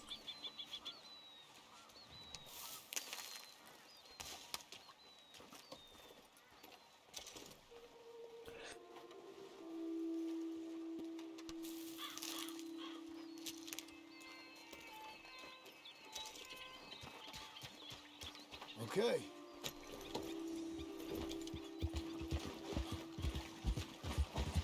So, another thing I want to sort of circle around back to, because again, like I said, it's in my expertise and it's worth talking about still.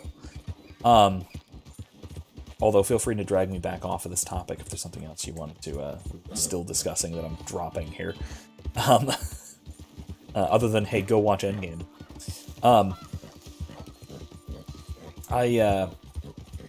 On the note of Plato and politics, a sort of related topic, I would say, is Aristotle on politics, who wrote more specifically about politics in terms of governance, in terms of how we would sort of ordinarily call politics. at least to a large degree. And so, part of what this means, right, is that because, you know, Aristotle was Plato's student, and the two were very close in their views, and a lot of their views, the differences kind of get exaggerated because they were opponents at the time. Right? Aristotle wrote a lot that was directly against Plato, but that's mostly just because, by our modern standards, they were far, far more alike than different compared to us now. But in any case, a lot of Aristotle's political views sort of get conflated with Plato's. Because they both agreed that democracy was crap. It's just that Aristotle, who thought democracy was crap, thought that it was the best. It was the worst of the best. Right? Which is a little bit similar to sort of, I guess, Winston Churchill's view of that democracy is it's the only thing good about democracy is that it's better than everything else. It's a terrible option, but it's the least bad. Girl.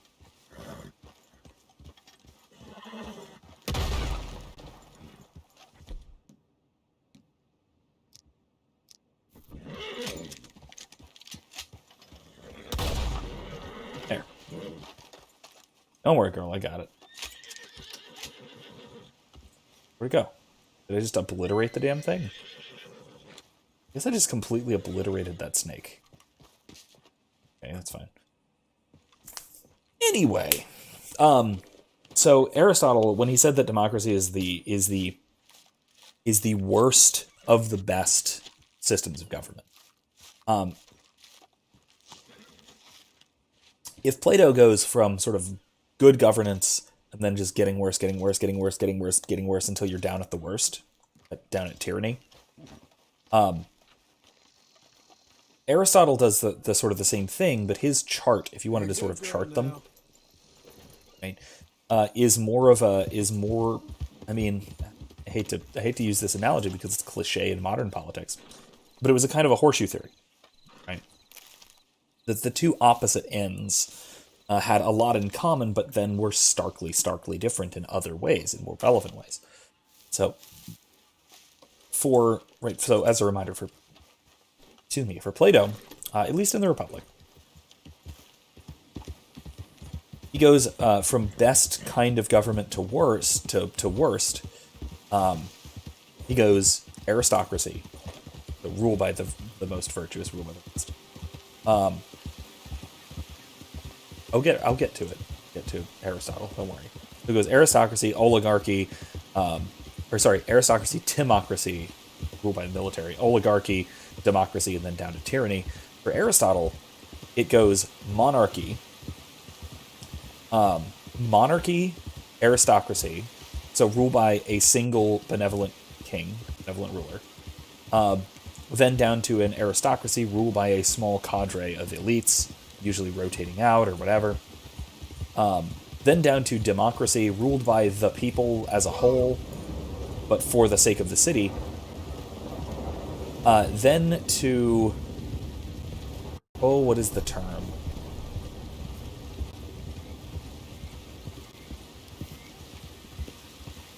Polity.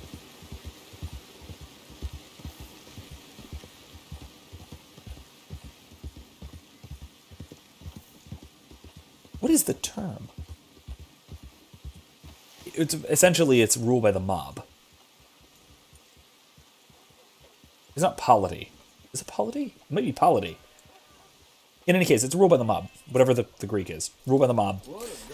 Then oligarchy, which is rule by a few, usually rich individuals for their own sake, right, for their own benefit. How's your back? And then finally, tyranny. Giving me terrible pain. I'm lucky I wasn't smoked through. True, I suppose. You'll recover. And real quick, I bet. And so tyranny being basically the same as monarchy, except for the sole ruler is ruling for his own sake and not for the sake of the city as a whole. And so that's what's ultimately wrong with it. So it goes the three best are are all forms of rule for the sake of the city. The three worst are rule for the sake of the ruler. And it's just the number of rulers, right? So if you have the one autocrat, that's great. If the one autocrat is very, very efficiently ruling... Problems. But if the one autocrat is very, very efficiently ruling for the sake of the city as a whole, then that is ideal. It's monarchy. But if that sole autocrat is ruling for his own sake and not for the benefit of the city as a whole, then that's the worst. That's basically the worst you can get.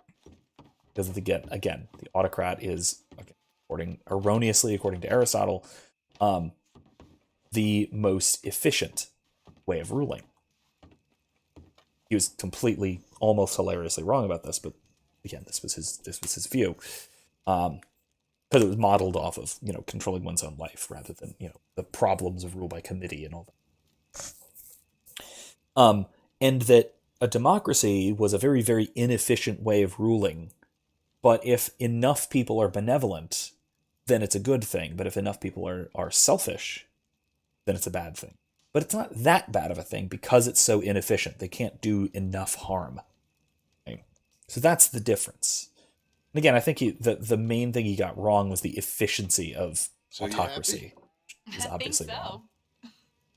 I can explain why as we go. You did good. So, am I forgiven? Never. You are a hard woman. Ma!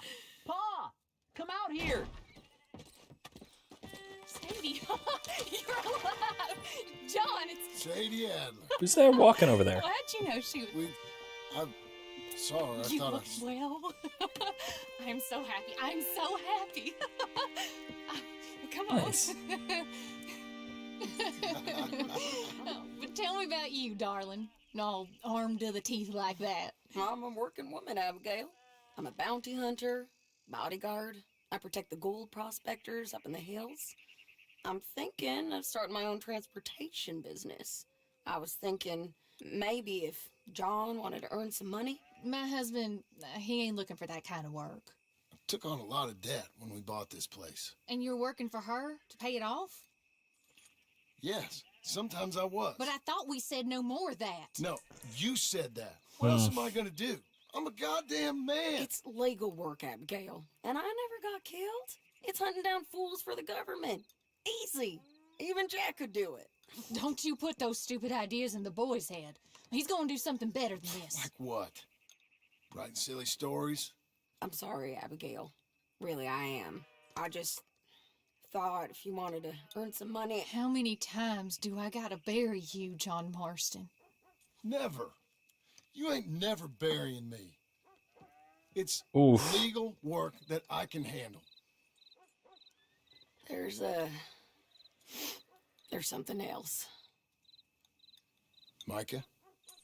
Bounty hunting is one thing, but goddamn Micah? I heard he was up country, or some fellow who sounded just like him. Killed a family, bar a little girl who escaped. Leave Micah alone. Listen, I'm sorry, Abigail. I came by because I was riding by chasing a fella, and I thought John wanted to earn some extra money. What is it? Abigail, we need... Hey, WizKid. Welcome. Some fella robbed his business.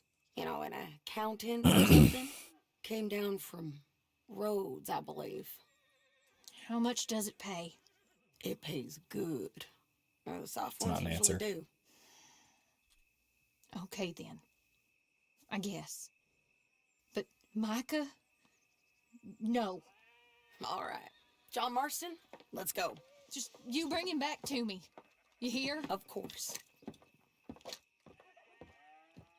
Okay then. It took 30 seconds from when Wisdom gets in here until we're yelling horchata at him. Seems rude, but I assume it's funny. Once again, I have no idea. We're going up into tall trees. Oh, that's always good. Hey, it's nice of you to stop by and see the place. Finally. Abigail's back with the boy. You must be so pleased, John. And the ranch? Kidding. You were right. It's really something.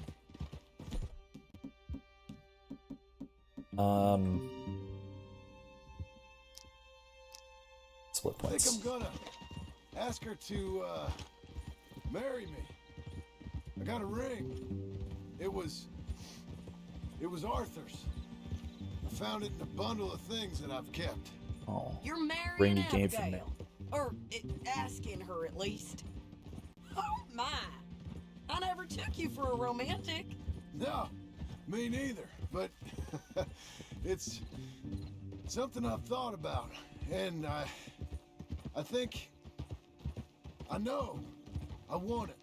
Okay. I guess I thought you were married already. Long ago. No, not really. Not officially. Well, I'm real happy for you, John. Being married, it made me real happy. Oh no, well you know, that actually makes me think that I'm wondering if something were to happen to John, if such a thing We're were cutting off possible. the main track up here. By Anthony to Post. Makes me wonder if Abigail might go the way of Sadie. By the way of, I mean kind of psychopathic.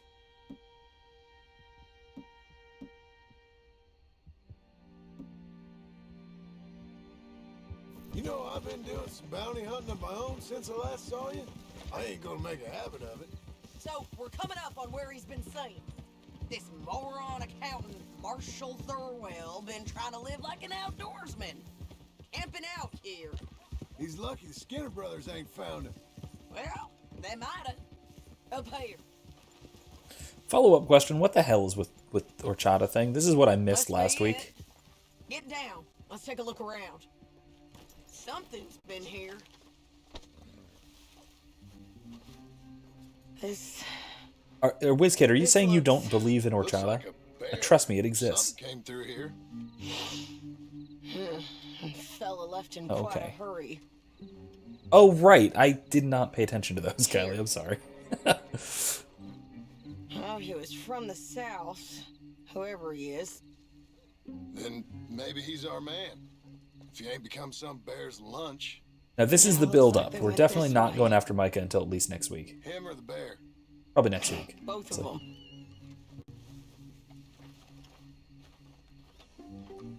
We have a few things left to do. Screenshots can be fabricated, that is true. Great.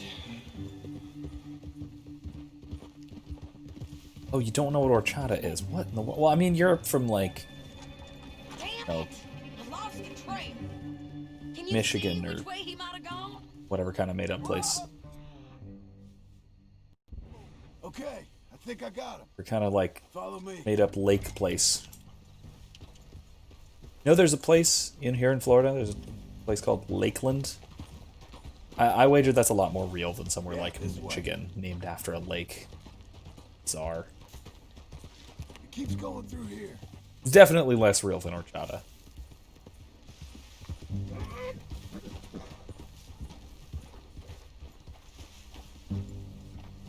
Okay. Oh, this is oh, hey. Remember how I said there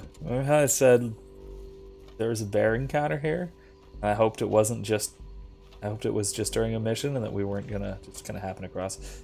Oh hey, look, a dead guy. My God. Crap. Very old, holy crap. Pretty. Oh boy. That our fella? I can tell you though, Florida's quite real. Florida's quite real. Oh god. Looks more like a local farmer to me. Or what's left of one. Is he gone? Lord. You Marshall Thurwell? That I am, ma'am. I'm here to arrest you on behalf of the state of Lemoyne. You're wanted for theft, fraud, and avoiding arrest. Is the monster still What the hell kind of charge is avoiding No, arrest? I think he's gone. Come out! Come on. Don't shoot. Keep walking. Come on. I'm coming. Why is John using a revolver? Look out! Oh, Lord. Okay, there's a bear.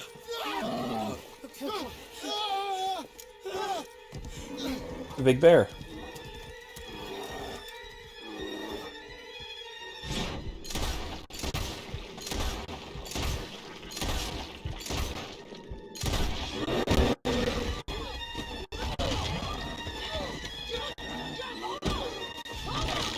Sadie.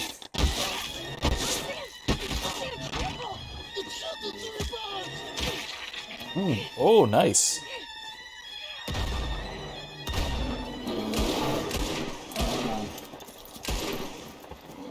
I think he's gone. Fucking monster. Thurwell! It would not be the first time John had his face eaten Come in off. there, kill you myself. I'm coming. Pathetic. Waiting to see if that animal ate us? No, ma'am. That weren't it. Yes, it were.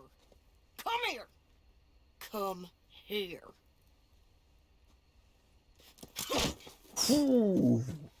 Thurwell, call yourself a man?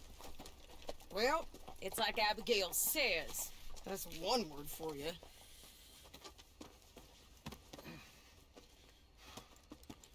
Jeez. I can't believe we didn't kill that bastard. Gave him something to remember us by, at least. You all right, John? Yeah. Just... Ow. We always find a way to almost get killed, don't we? Mm-hmm. That's kind of the problem. Maybe it wasn't right of me to bring you along on those really heavy things. A family man. Yeah, that's true. There hasn't been a lot of extreme vulgarity. I don't know if I can do it again. I'm my own man, ain't I? I get to make that I mean, it was right after a pretty brutal image of a guy with his eye hanging out after being mauled by a bear. I'm my own woman. So, And I get to say who I ride with. And I don't know if your ranch and your kid and your wife are things I want to be worrying about when I hear a gunshot. Yeah, fair enough. Those are fine new clothes, by the way. Yeah, I spend my cash. Who's this up here? Is that... Are you Sadie Adler, the bounty hunter? Get off the road! Shoot! It's alright. got him. Always was a little dreamy. What's your wife gonna think about this? God damn you! Hey, it was not my fault. They started shooting first. This is a cold business, ain't it? Yep. It does require a certain level of detachment. You ever think if it's right? No. I just see orders on the wall, and I try and fill them. And if there's other bastards after the same orders as I am, I get competitive. It's called industry. And if you ain't noticed, everyone is out there doing it. I guess they are. I mean, this isn't exactly why she isn't in the first one. I don't actually know why she isn't in the first one. You said earlier you knew something about Micah. You gonna tell me what you know? Are you sure you want to hear about him? Ain't all that back at your ranch? I mean, she is a bounty hunter, so you would think she might have been. It would have kind of Your fit. bounties or transport work, that's your decision to bring me along or not. But Micah, that's something I gotta do. With or without you, Sadie. You know what I mean? Damn it, John. Okay, I know. Well, I'm hearing things. A lot of things. Still mostly just whispers, but I think you might be pretty close. When you hear something real, you bring it to me. Okay, I'll bring it to you. But you think about if this is what you really want. Oh yeah, WizKid, I absolutely agree. Red Dead 1 remake or remaster, it would kind of have to be a remake because of the new game engine. I mean, they could use a lot of the old assets, especially the old dialogue and the voice assets and such. It could make it a lot easier, but Here, It would put have to be down. more like a remaster Go on. as DLC. Get home to your It would be wife. amazing. Let you I'd know love if to I see hear that. anything about Micah. I'd love to see that. I'd buy it. Him? Buy it. No, I'm fine. You sure? Yeah, I'll send your share to the bank when I get paid. Thank you. All right.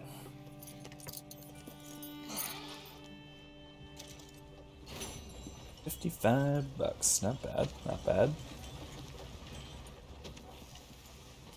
More than I have in my pocket.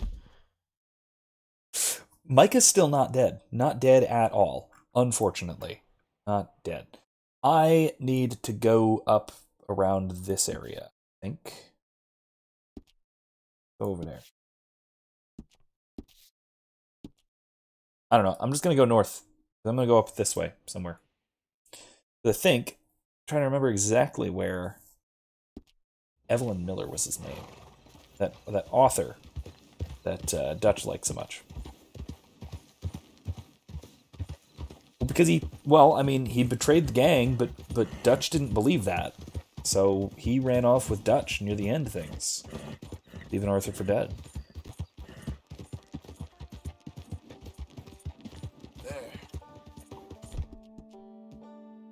Plus, we need somebody to hate at this point. We need somebody for John to despise and us to despise. And who better to hate and loathe entirely than good old Micah Bell? Blind man Cassidy is not old crazy man Cassidy. Oh. Help a blind man. That's a lot of money.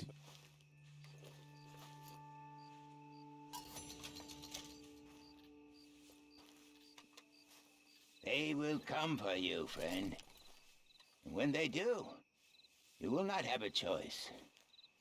But you have lived better than most. All right. Well, I'll have to take your word for it. I love when you get a prophecy for a 10-year-old. Let's go, girl. You got better things to do than follow a lame blind man around.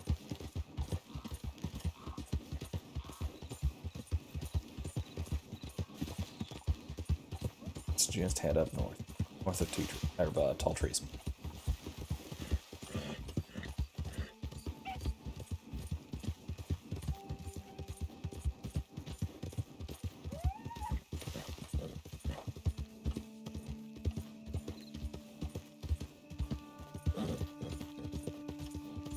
The ranch. Let's head up north.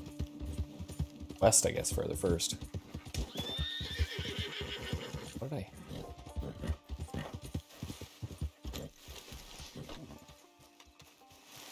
Yeah. Badger. Oh. Anyway, yeah, so before we started this mission, I was talking a little bit about Aristotle's politics, and especially what he gets most particularly wrong, which is about this, which is about the efficiency of concentrated power. And I mean, maybe, I don't know, I'd like to hope that today we know better. Most people will know better. We'll realize that concentrated power like that is not efficient, is not an efficient way of of actually running anything. That's a girl. I hope that we sort of realize that. Hope that's kind of obvious. But just in case it isn't, I want to point especially to something like F.A. Hayek's knowledge problem. There's the point that our knowledge of... Oh, hey, it's Herb Guy. Knowledge of society and what people need and such is distributed. So I know some things, you know other things, and we don't know what each other knows. But I can rely on you for the things that you know, and you can rely on me for the things that I know. But I'll need to experiment with more of it before I can be sure of its effects. I found this one with his Herb the friends Herb in the Guy? wood. I think so. I'd check wooded Herb areas the for Herb more. Guy. So what are you hoping this sage will do? Damn, I thought I anyway? had some, A but chew of sage gives me a good kick. Cook it down, though? Stronger than any coffee. Those plants may take some searching. I'd get started. I'm interested. Very interested. I want to try it. Sage tea. Not something I've tried before. I would be interested. Yeah, division of labor is kind of the idea, which Plato got. Aristotle kind of dropped the ball on, unfortunately. But even division of labor with respect to governance, and like I said, Plato totally got this. Plato pointed out that the ruler cannot, like intrinsically, even the philosopher king, cannot know what is best for the workers to do and the workers to produce. In order to do so, then the philosopher king would have to be a producer, a worker, not a philosopher and not a king. And so the ruler has to rely on the knowledge of the ruled, which is why when people sort of read the Republic and read about philosopher kings and assume that this means that, that this means that Plato was some kind of authoritarian, this is a gross misunderstanding of Plato, of what Plato actually argues. Plato was almost a proto-marginalist to a degree. He absolutely saw the importance of the division of labor.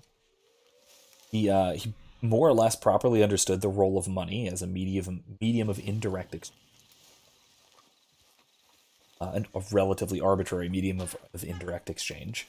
It was a store of time. It was a way of exchanging goods across time. Ginseng. Coyotes. Need ginseng, but okay. Sage? That's sage. There we go. Sage. There we go.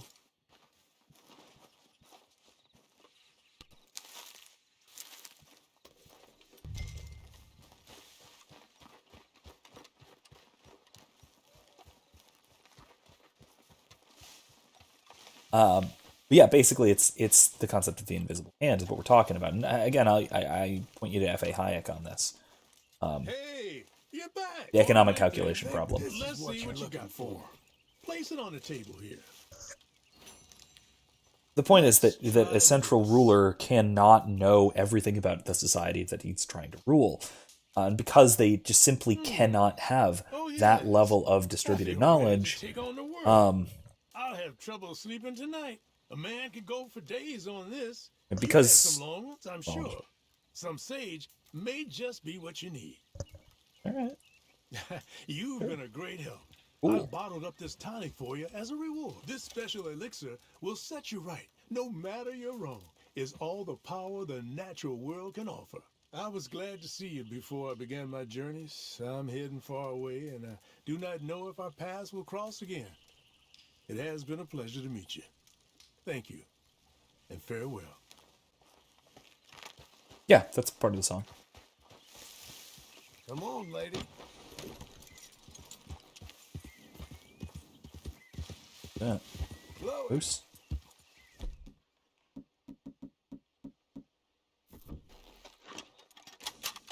That is.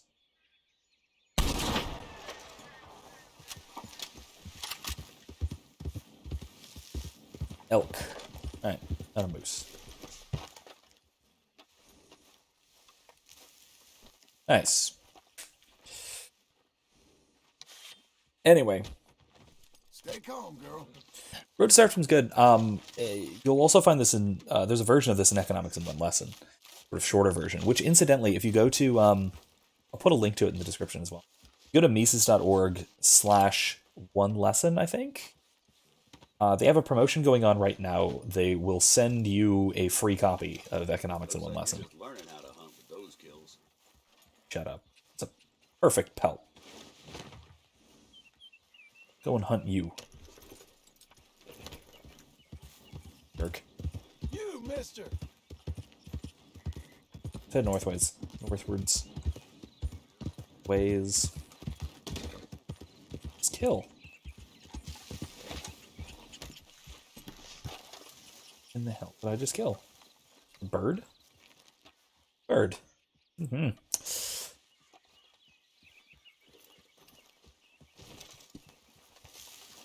Stay back. Scarlet You're a good Tanager. own business to take care of.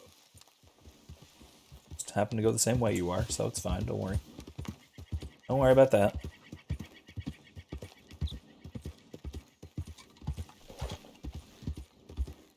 I think you can order more than one. I think they'll even send you multiple copies. You may have to pay for shipping. I'm not actually sure. I haven't looked into it. But I'll see if I can find it and let you know. And if so, then that's a great reason to. It's a great excuse to read it if you again if you haven't again if you have or once if you haven't.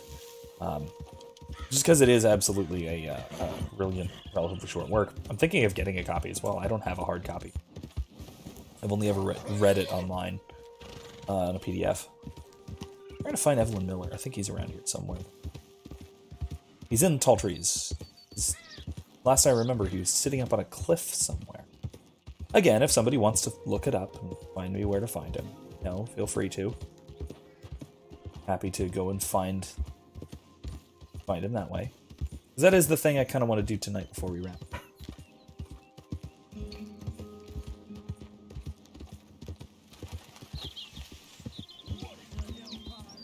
Alright, cool. Get there.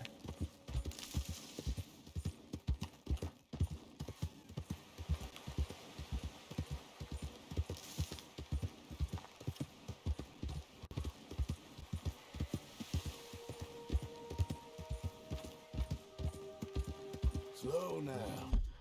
Where am I headed? That ain't right.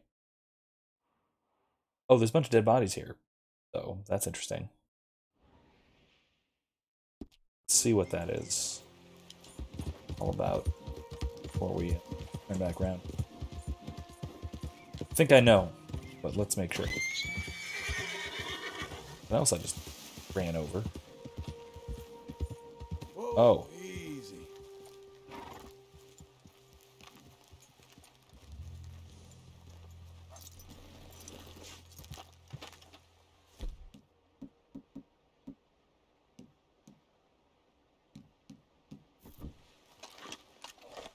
Let's cut this guy down, shall we?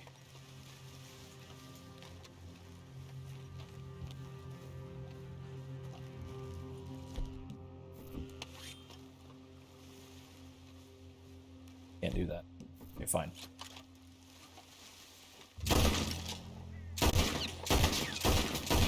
Really? Okay, well apparently I can't do that. Okay. Fine. Actually, you know what? I'm gonna have a rifle out just in case here.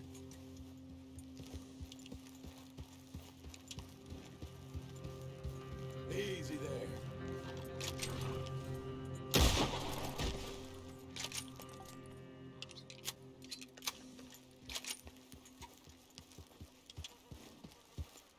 there. Yeah, sus, I guess, is a description. This is definitely bastard cults around here.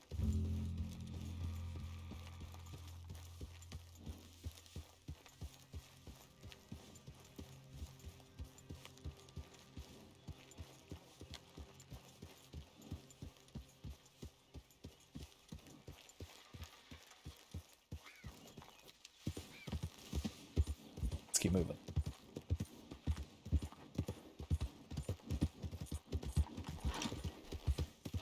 Cabin, though. Right next to the place of incredible death. Let up. Let's see what we got.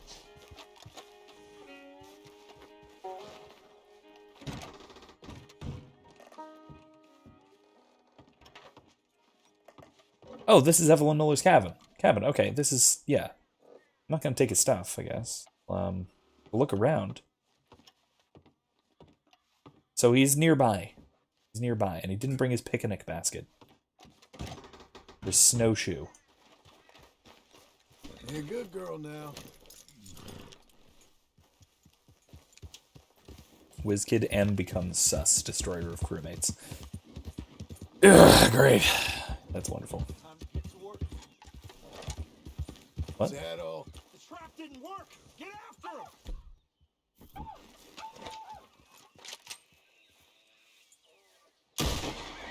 You ain't going nowhere, mister. Yeah, I am. I want to shoot you.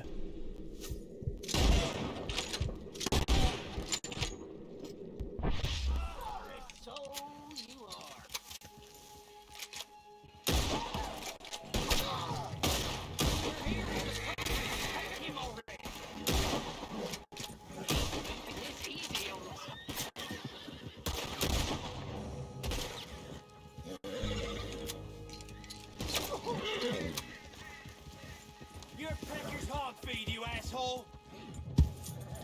Oh, well, that's disturbing. Pecker's hog feed. Oh, no, thank you. We got a special hanging tree around here. Where'd you go? Bring it on. Hell is he?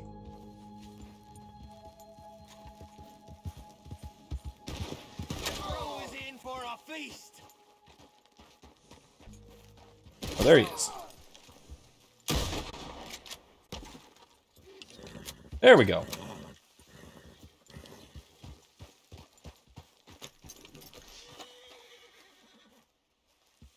Skinner Brothers, that's what they are. WizKid's been thinking a lot about Robbie Oppenheimer lately. So that does make sense, given the quote. What was it that was just talking about the Oppenheimer and the... Oh, that's it. Okay, yeah, so I was just, I was actually listening last night during the hurricane, because what else are you going to do during a hurricane? I was listening to the Joe Rogan's podcast when he had Dave Smith on. I tell you, Dave Smith is excellent, and he does a great job on the podcast. He really, it was a lot of fun. And they were talking about nuclear weapons, and they were talking about politics, of course, because they were talking about comedy, and they were talking about culture, and all sorts of things. It was a really good episode of Rogan, only about 3 hours long, which is not very long for him. But I think it was very, very good. I'd highly recommend it. And they were talking about people like Oppenheimer when they discovered they could split the atom, discovered the atomic bomb and how it was applied and all of that. Excuse me. That it is. It's one of those things where you have to go on discovering. Even if you know that someone might misuse your discovery. That's really the key. It's not that your discovery will or won't be abused, because it will. Every discovery will always be abused. So you have to not be concerned so much about that as with just pressing onward and pressing forward. And when something goes wrong, you blame the people who made it go wrong, not blame the person who came up with it.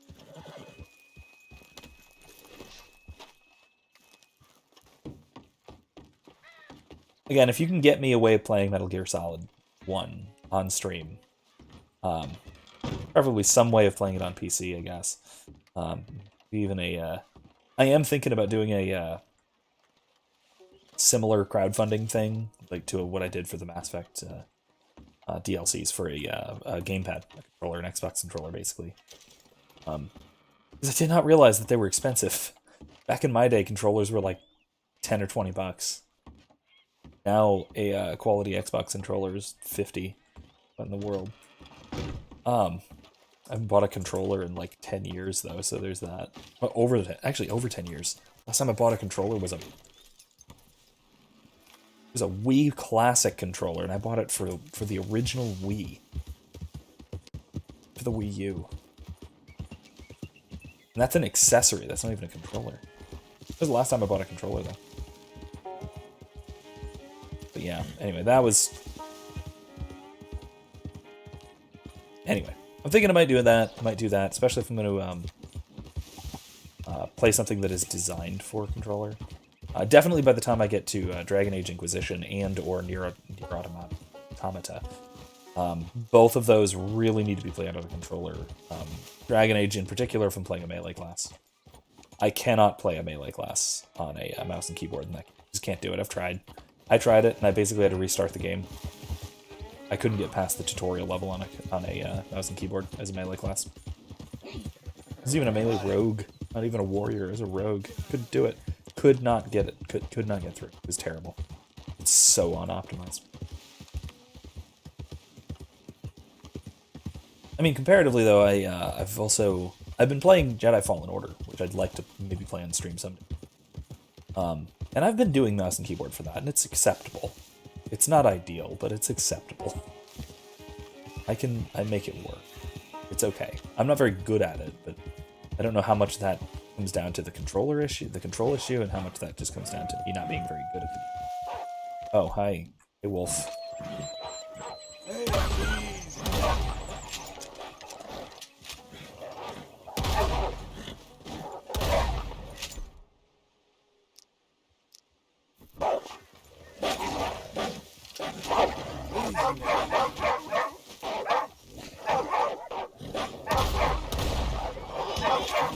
Oof, okay.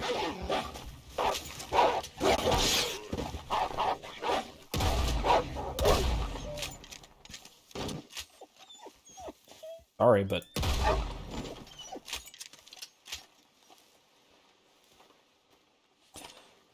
Anyway... Yeah, control market is a bit fun.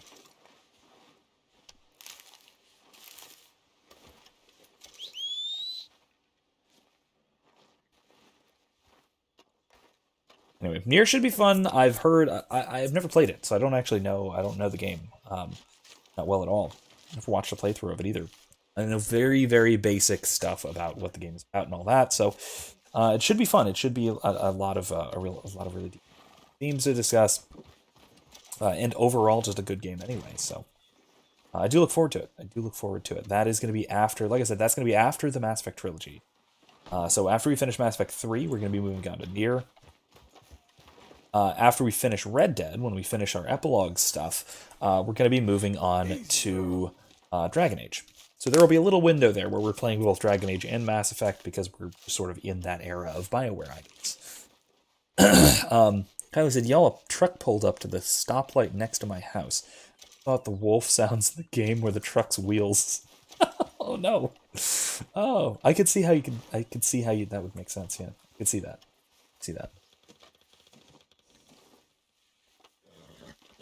Definitely see that.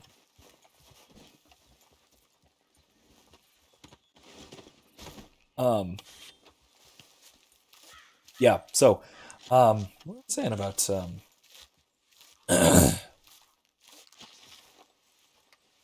was talking about Aristotle and politics, and I think I more or less finished up there, but because I think that, like I said, Aristotle, I think, got politics, and especially got what we would call economics, wrong. Right? Because, first of all, like, neither of them talked about economics in the modern sense. Plato got closer because he did talk about exchange and why we form societies and why we divide our labor and stuff like that. And he never gets credit for it, of course, because people think he was an authoritarian because he talked about kings. But again, kings with very limited scope of power, who relied very, very intensely on, I call them subjects, I guess. Yeah, Evelyn Miller's camp is right here.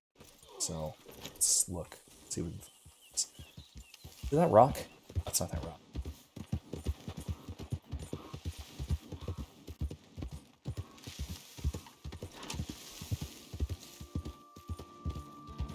Right there? Maybe not.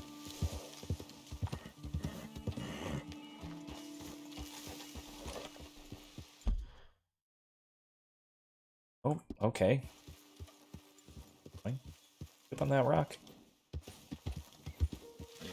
Map labels right there.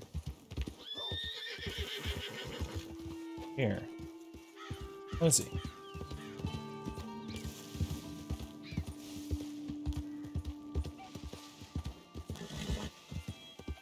Seem to remember him being north a ways, up on top of, like, right on the edge of a cliff.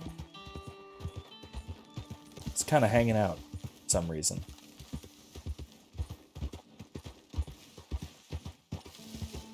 Anyway, like I said, I think Plato gets called an authoritarian because he talks about kings, but it's important to note that he also kind of got the idea of distributed knowledge, and he really got the fact that the ruler has to depend upon the knowledge of the ruled for basically everything. Is that him? Is that a bird? It's a bird. Whatever it is, it just jumped off. First of all, gorgeous view.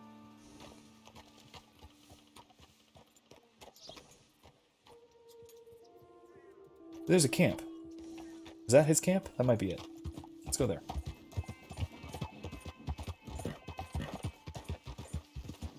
This kid says, my boy Max Darrett. I don't know Max Darrett. Has a few great videos about it. I haven't played it either, but I definitely will, maybe concurrently with you on the PlayStation. Cool. I mean, yeah, that's the thing. Kings, quote unquote, for Plato. He's not talking about, again, in the Republic, he's not even really talking about rulers. He's talking about the ruling part of ourselves. That we should be ruled by the philosophical or the rational part of ourselves. That's really good. What's that? Camp. This is ridiculous. I just saw it from the cliff. I saw it. This is so absurd. Those are elk, Kylie. Not trucks. Easy now. Looking for campfire smoke. Seeing nothing. This is ridiculous. Is that it? I see a horse over there. Yeah, here we go. Here we go. Here we go. Here we go. This here camp ain't got no room to spare. Oh. Go with you. Get the hell out of my sight. Well, it's not Evelyn I'm Miller. only having fun. Didn't think What you'd the take hell? being here so serious. We go further north a ways. Oh, I mean, WizKid says it's one of those consent to the governed sort of things. Not even that. I'd go further in a different direction with it. It's that it's not like, it's not like the sort of Jeffersonian or Lockean consent to the governed idea, where just authority is derived from the consent of the governed, right? So it's an issue of consent. It's more like the only practical way that a ruler can even rule is through not just the consent, but the cooperation of the governed. So the governed are part of what's doing the ruling. It's just that they're not sort of in charge ultimately, but they have to participate in a much broader based sort of way. It's just not Okay, in the political process in terms of rulership. Also, it's worth noting that he has no enforcement arm for his Philosopher Kings. There's no use of force specified in the entire damn book. So it's not about force. Again, it's about being the wise ruler. So let's anyway. That's a thing. That's worth noting. Plato doesn't get enough credit. Rather intently, aren't you? But here's Evelyn Miller. Quite a view. Uh-huh. You know, this landscape, these views, this America, it holds us tight. And once we've seen it, we'll never know ignorance again. Maybe. It is that beauty, which really is the eternal beauty that is truth. This is God. Not the proof, but the thing. Not his work, but him. Wonderment is our morphine, I suppose. All us Americans dream of places. They are our God. Our dreams. Us, perhaps. I suppose. Forgive my crude naivete, but are you a cowboy, sir? Not really. Kind of.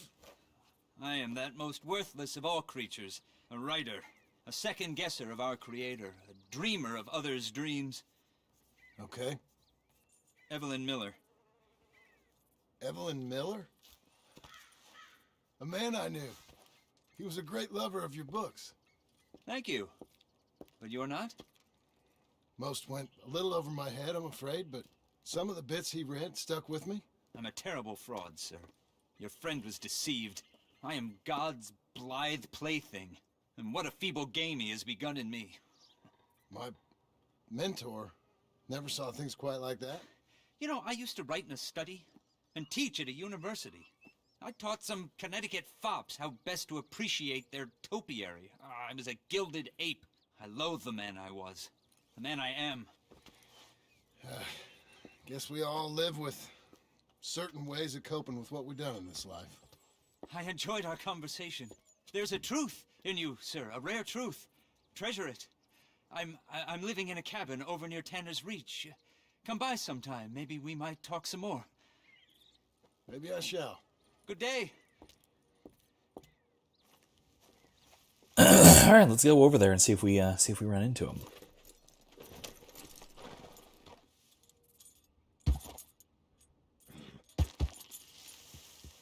I don't know where Kevin is, honestly. Oh wait, yes I do. He is watching. What was it? What perfectly classic Western was he watching with his little sister, such that he could not be here? I forget what it was, but something which is a perfectly viable excuse. Whoa. That isn't to say I didn't want to. I wanted to be here for an announcement I have later on, and also to mention the homework, of course, that I mentioned Monday, which is in the process. I'm working on it gradually. Hopefully I'll get at least a quick and dirty version of it Friday or this weekend.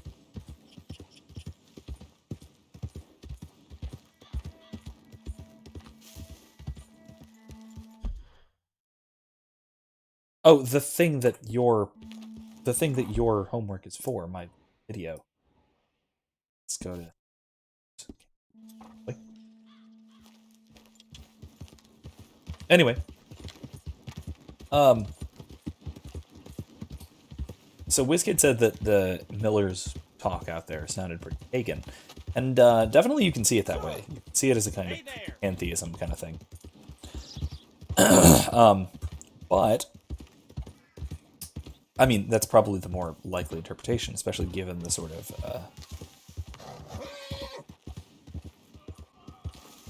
Whoa now. Oh shit. What's that? Something ain't right. Oh my. God damn it. Who goes there? Oh. I can't hardly see. Oh, Jesus.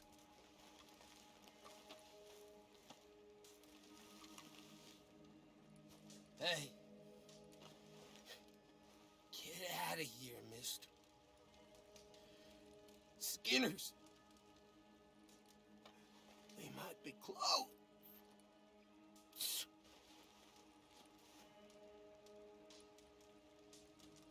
They came in the night like jackals from hell. Screams! Something awful. It's all right. You're all right. They're all gone. Just go to sleep now. Oh.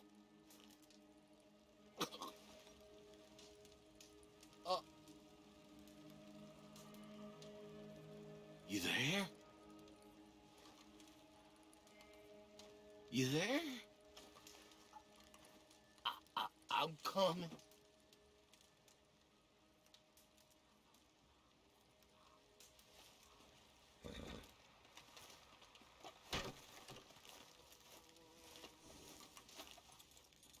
Yeah, Skinner Brothers are,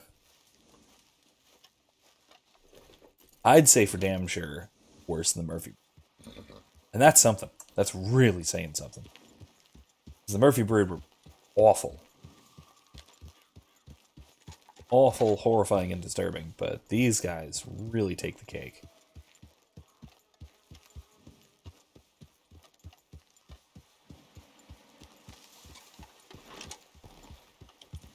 Man.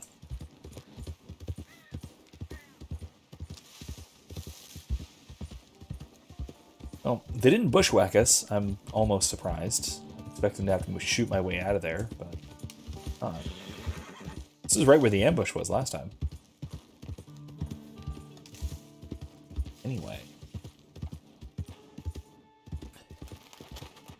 So like I was saying before, I do think there's a sort of charitable interpretation you can give to Miller's very, very, very transcendentalist, if you want, his kind of transcendentalist musings in the Walt Whitman sort of vein. It's that beauty is divine. It is the divine. You want to take it to that extreme. Because I do, again, if we talk about the Transcendentals, hence the Transcendentalist movement, and if we talk about the transcendental qualities being truth and goodness,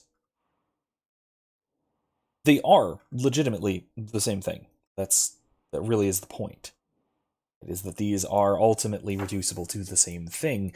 Let's, you know what? Let's do we have time for one more? Yeah, we have time for one more mission before we wrap it. So let's go hang out with Jack.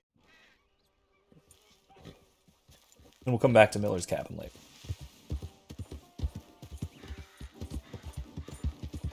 Next time. But his point about the beauty of the world, of the land, the beauty of creation, being God, is in a sense reasonable. Now, it's not really how you probably ought to describe such things, but if you're being overly poetic about it, like he certainly was, I could see describing things like that in an almost accurate sort of way, right? Because here's Manzanita. Figure out anything about this place while I'm here. Hey, partner! I keep hearing strange things about this place, so I'm gonna wander around looking. See how they're doing.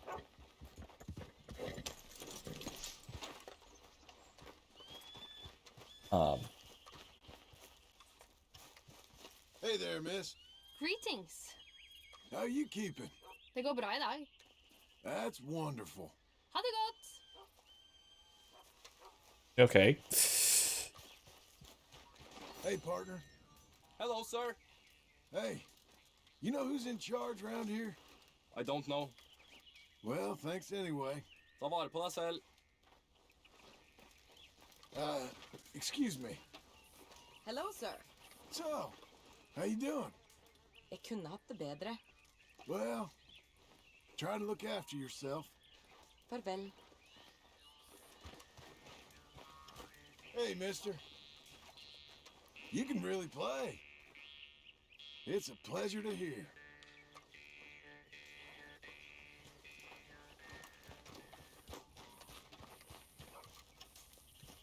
Okay, well.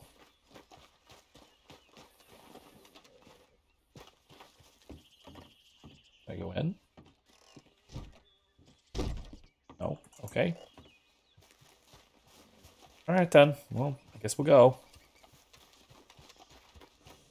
I'm just going the front door.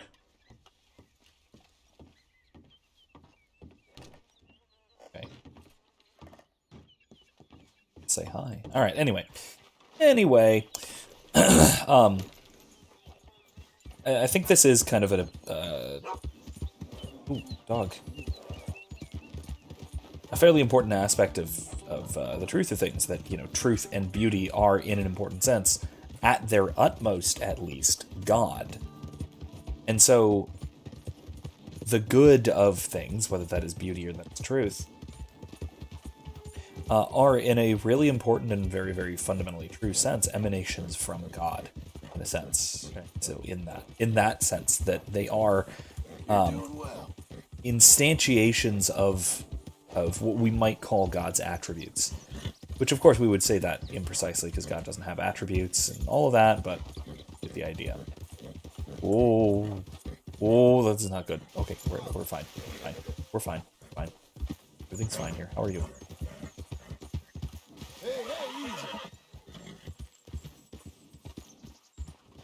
Yeah, I do think that his wording is very poetical, and given that it's prone to being a little bit off, I'd say. I'm gonna go do a chore. What kind of chore is this? There he is. Yeah, I'm gonna go do a chore.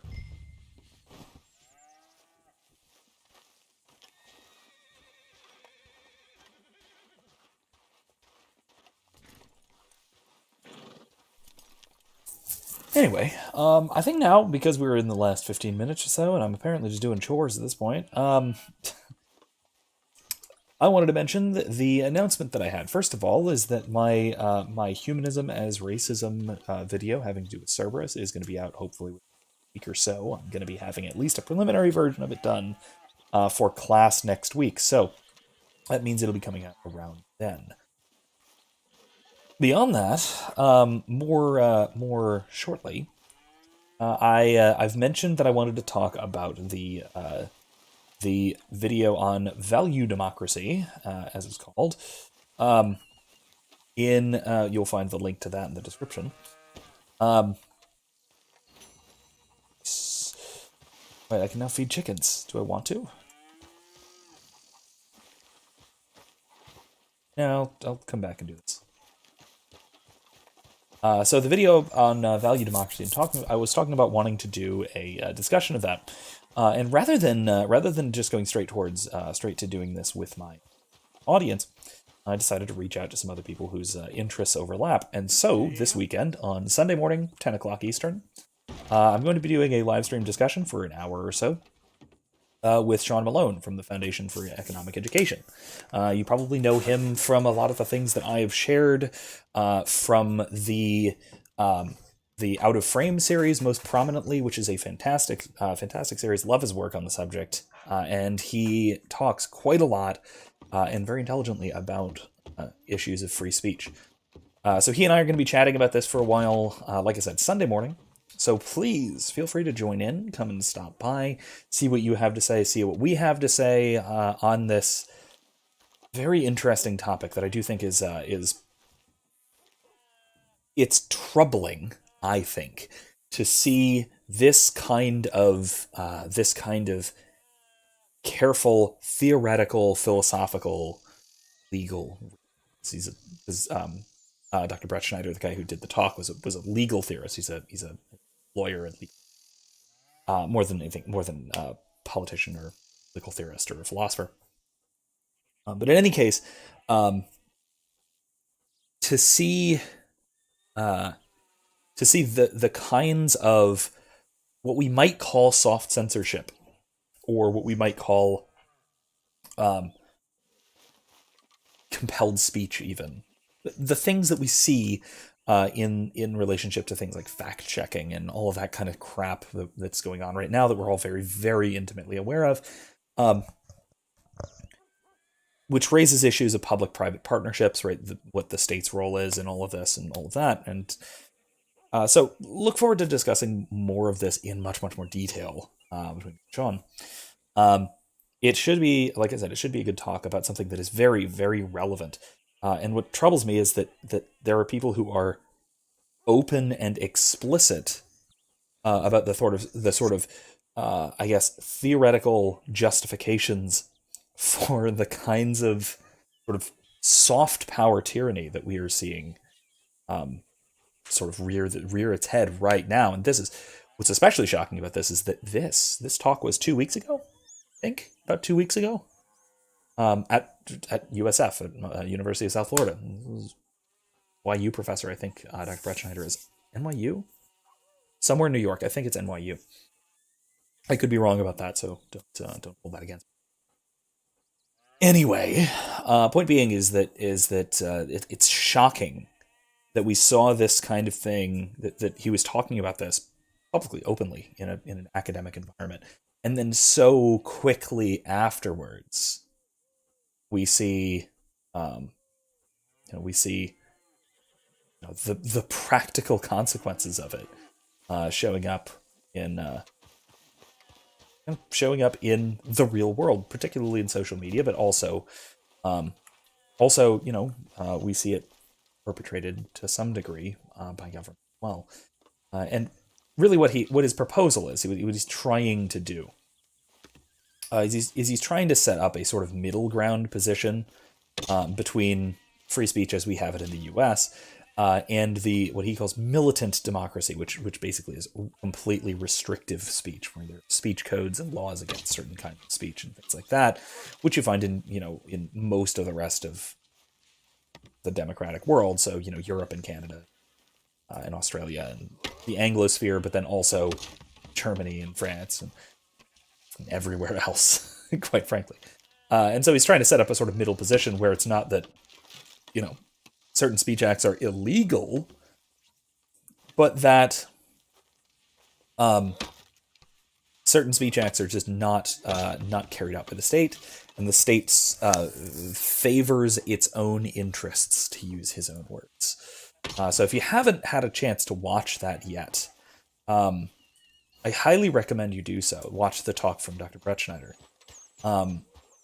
before you watch our live stream. Before you watch our discussion of it, because we're unfortunately not really going to have the time to just go through the whole thing. Boy, that looks heavy. Yeah, Uncle. Yeah, we're not going to have time to, unfortunately, to go through the whole thing.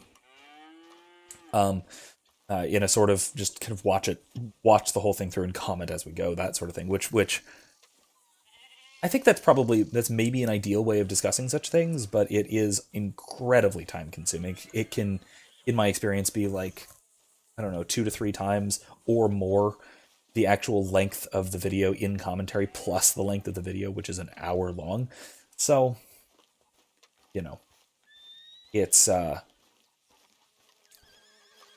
so what we're going to do instead, we're going to be discussing it, probably going to be pulling clips here or there to discuss bits and pieces of what Dr. Bretschneider had to say, and then just in general talking about the ideology as a whole, and the ideology represented by Bretschneider's talk, which again, as I pointed out, is it has these various extremely dangerous problems. Yeah, I'm glad, Wizkid, I'm glad to hear you expect to enjoy it. I expect to enjoy it too. It's been something that I've really wanted to discuss with somebody whose sort of pet issue this is. It keeps buffering? Darn. I'm not seeing an issue on my end, but I'll keep an eye on it. We're almost done. We're almost done anyway, so just fed the chickens, so. Ooh, I can bring the egg crates to the wagon. Let's go to... Oh, no, chickens. No chickens. Chickens, no. Get back in the... it's fine. Somebody will handle it.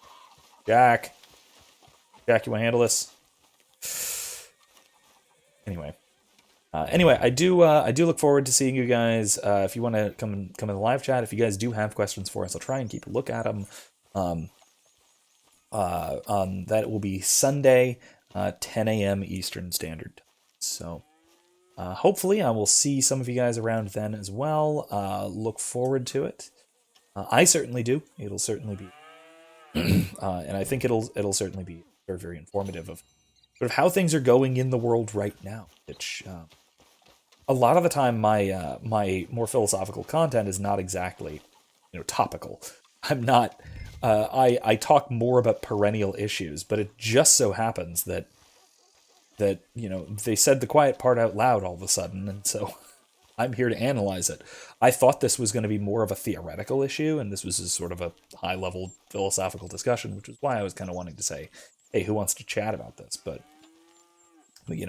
wanting to talk to somebody like Sean, who knows his stuff on free speech type issues. I think that is really, really significant because of how topical this has become. So anyway, good night, and I'm going to get ready to head off for the evening. So thank you all for coming by. Thank you all for sticking around, and I hope you had as much fun as I did. This was a good one. This was a fun stream, despite not doing a whole hell of a lot, other than, we did, of course, I can't show it. We did, of course, find and kill the vampire. So, WizKid, if you didn't see that, because I don't think you did, feel free to go back a ways. It was about 10:30, so 10 to 10:30. It was between 10 and 10:30, something like that. So feel free to go back, take a look at that, check out what happened. It was a lot of fun. We killed a vampire, apparently a real one. We don't know. It's a tough call. And that's all for tonight. So I will see all of you next time, and I'll see you Sunday for my stream with Sean Malone.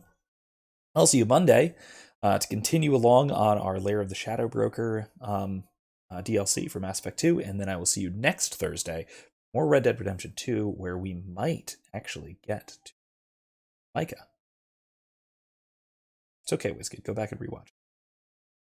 Anyway, I will see you all Sunday. I'll see you all Monday. I'll see you all Thursday. Maybe I won't see all of you. I will at least see some of you. So, thank you all for coming by, and see you next time.